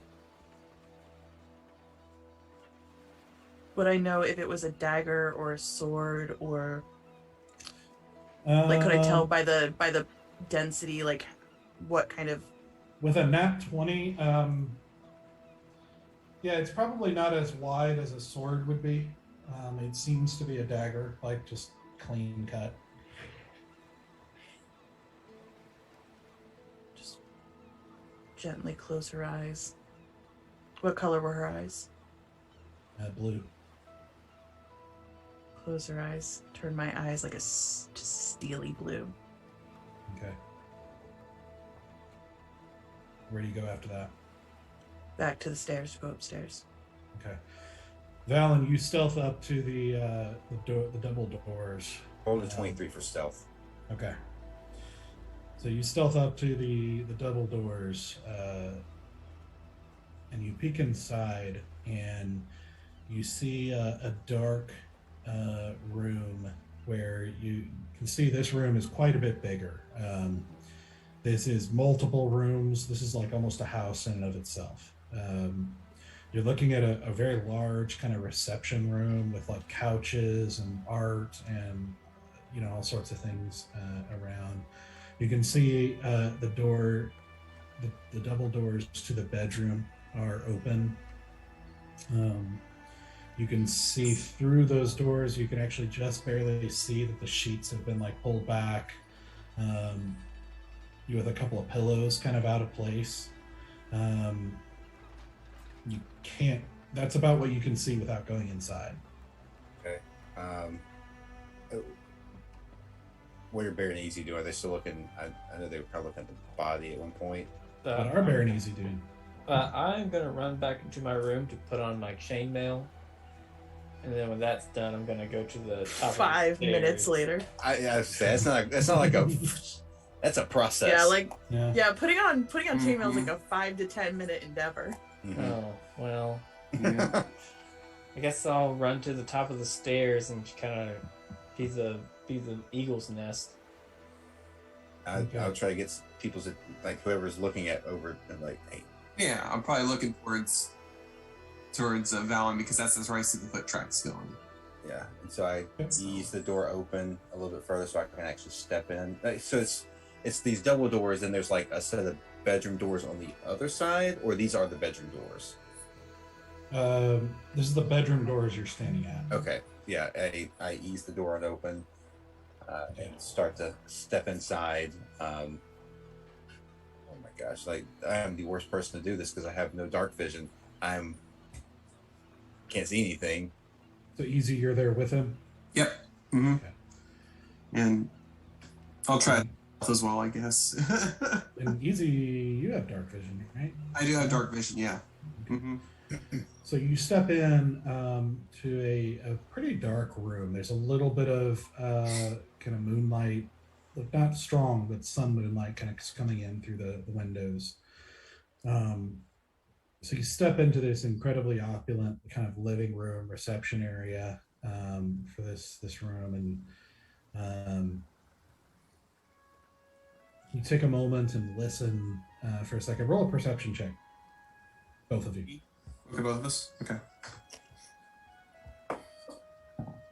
That's a 7 for me. Perception? Mm-hmm. Let me see. I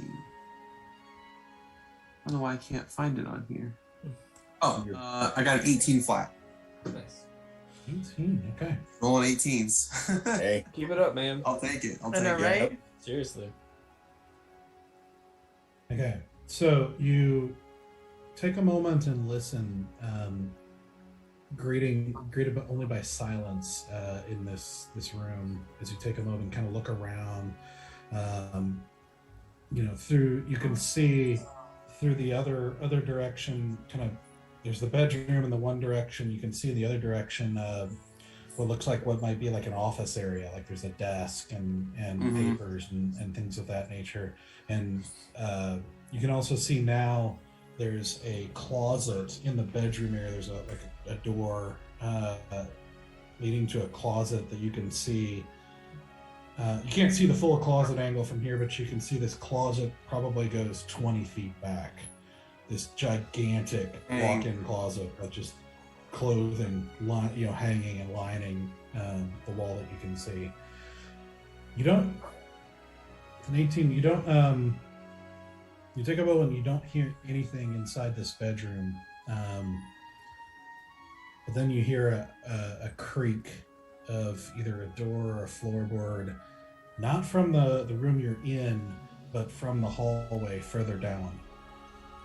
Oh, man. Like behind them or further into the bedroom? Like they're standing just inside the bedroom right now, and it's like further down the hallway, probably around the corner. Like in the bedroom or No, I said not in the bedroom. Not in the bedroom. Yeah, like Okay, but further down the hallway. Because I would be at the staircase, hopefully where I can have them in sight. Roll a perception check. You're further away. Yeah. But roll a perception check. Okay. Okay. Let me see if I got any adders.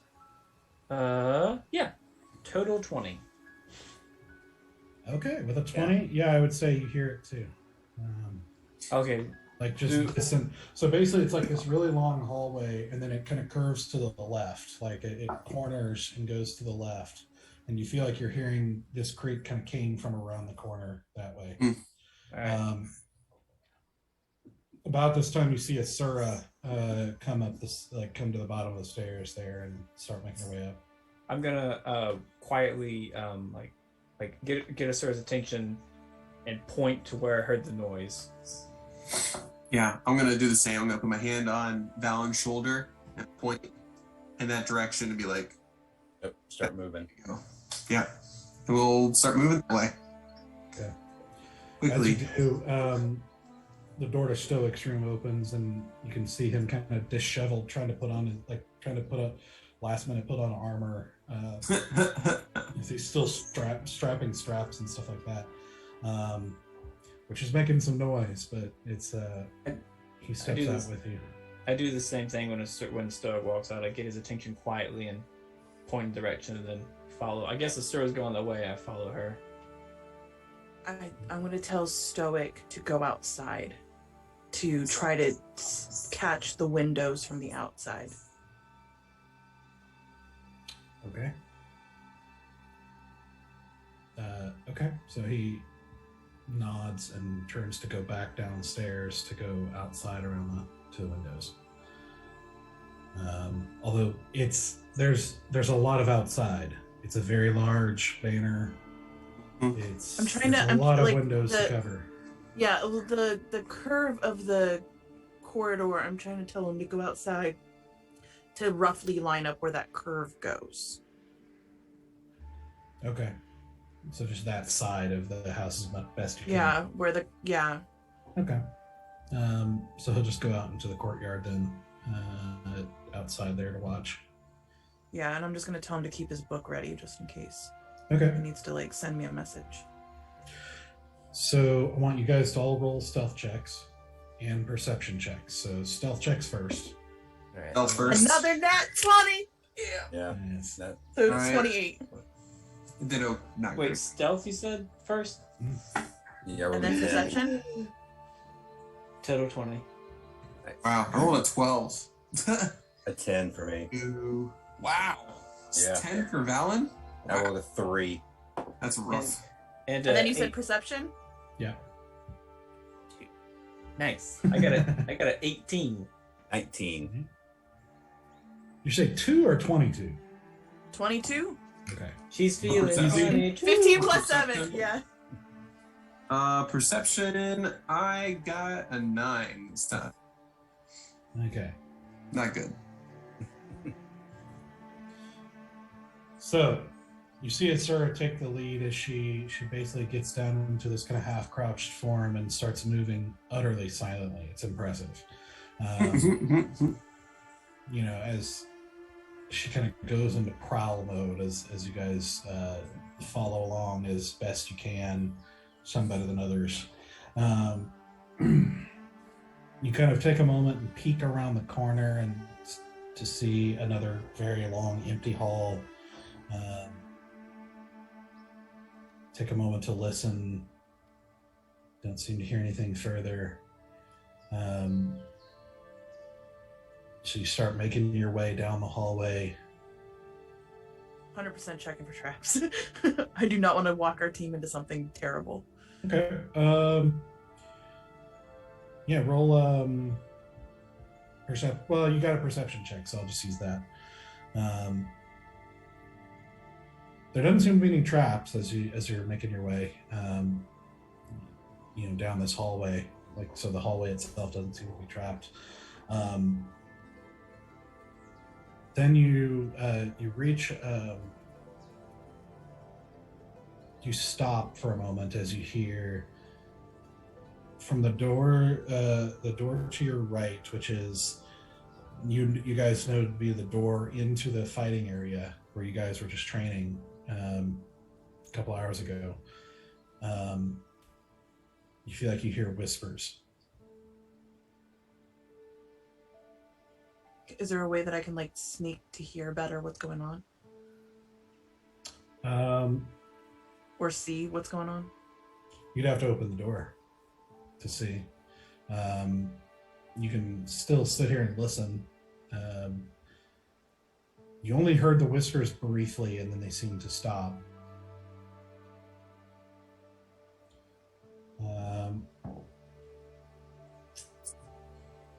Then you hear a... How do you describe it? It's not a thump, but almost like the sound of something kind of heavy being set down.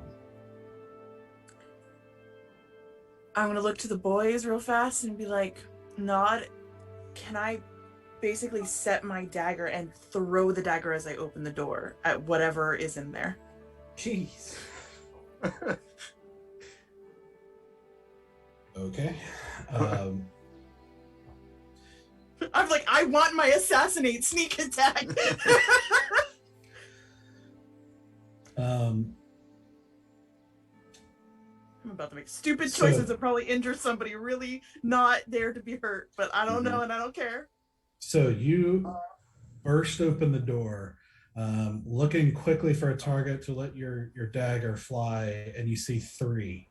You see three hooded figures with dark black hoods and dark clothing without any apparent marking. As you release the dagger to... let's see. So you're...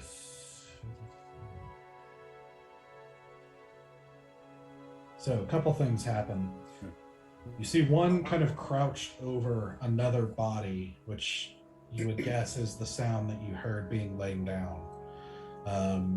So another body of a servant with blood starting to pool around it, over in the corner of the fighting area with a figure near it, looked like they were going through it or something like that. You see another figure holding a staff of some sort, and you see both of the other figures have what looks like long spears, except instead of like metal tips like you see with most spears, it looks like they're spears that have just been sharpened itself into long, like very sharp long tips, like the wood itself has been sharpened. Almost tribal in a sense. And you see the one with the staff is looking expectantly at the door as you let the knife go. As out of the corner of your eye, you see one of the third figure that you see is crouched near the doorway and lashing out at you as you let the dagger go. Looks like they may have seen you with a natural 20 in perception. Jeez. Holy moly. Fucking Christ.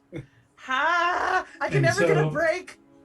So as you burst in, see all this, see the figure coming at you as you release the dagger at the one with the staff across the room. That's where we're going to end tonight. Yep. No! No! Yep. Okay. Oh no. I had that feeling. I'm never gonna be useful when it comes to assassinate. It's never gonna happen. I'm never gonna get my moment to sneak up on something. You've gotten assassinate several times. Yeah, you've taken like out some. once or twice. These guys just rolled a natural 20 and there's nothing you can do about it. Thank you, Wayfair Dice. Yeah, thanks, Wayfair Dice. Yeah. Thanks for making beautiful dice that our DM uses to destroy us. Yep. True. Indeed. Oh. Well, can't even go one night without something going wrong with us. You've gone several nights. Yeah, You haven't had combat since the dragon. No, it's see, like, true. It's been a while. we got Oh, the tasked with bee this, dragon. and the first night we're in the house, it's like, well, now something's gonna go wrong. That sounds about right. Like, half your staff is dead. Yeah. Sorry. Great house sitting, Yep. guys. Yep. Great house. We are good at the Listen. things. Listen, this is And the we reason didn't actually do Sir doesn't any have pets. night watch. Yeah. Well, if it's any comfort, they nat 20'd on stealth too. So it was like, Woo! Damn. Yeah. at least until they got to that room Mhm. for the actions they took. So not much you can do against two nat 20s. So, Nope. Not really. so.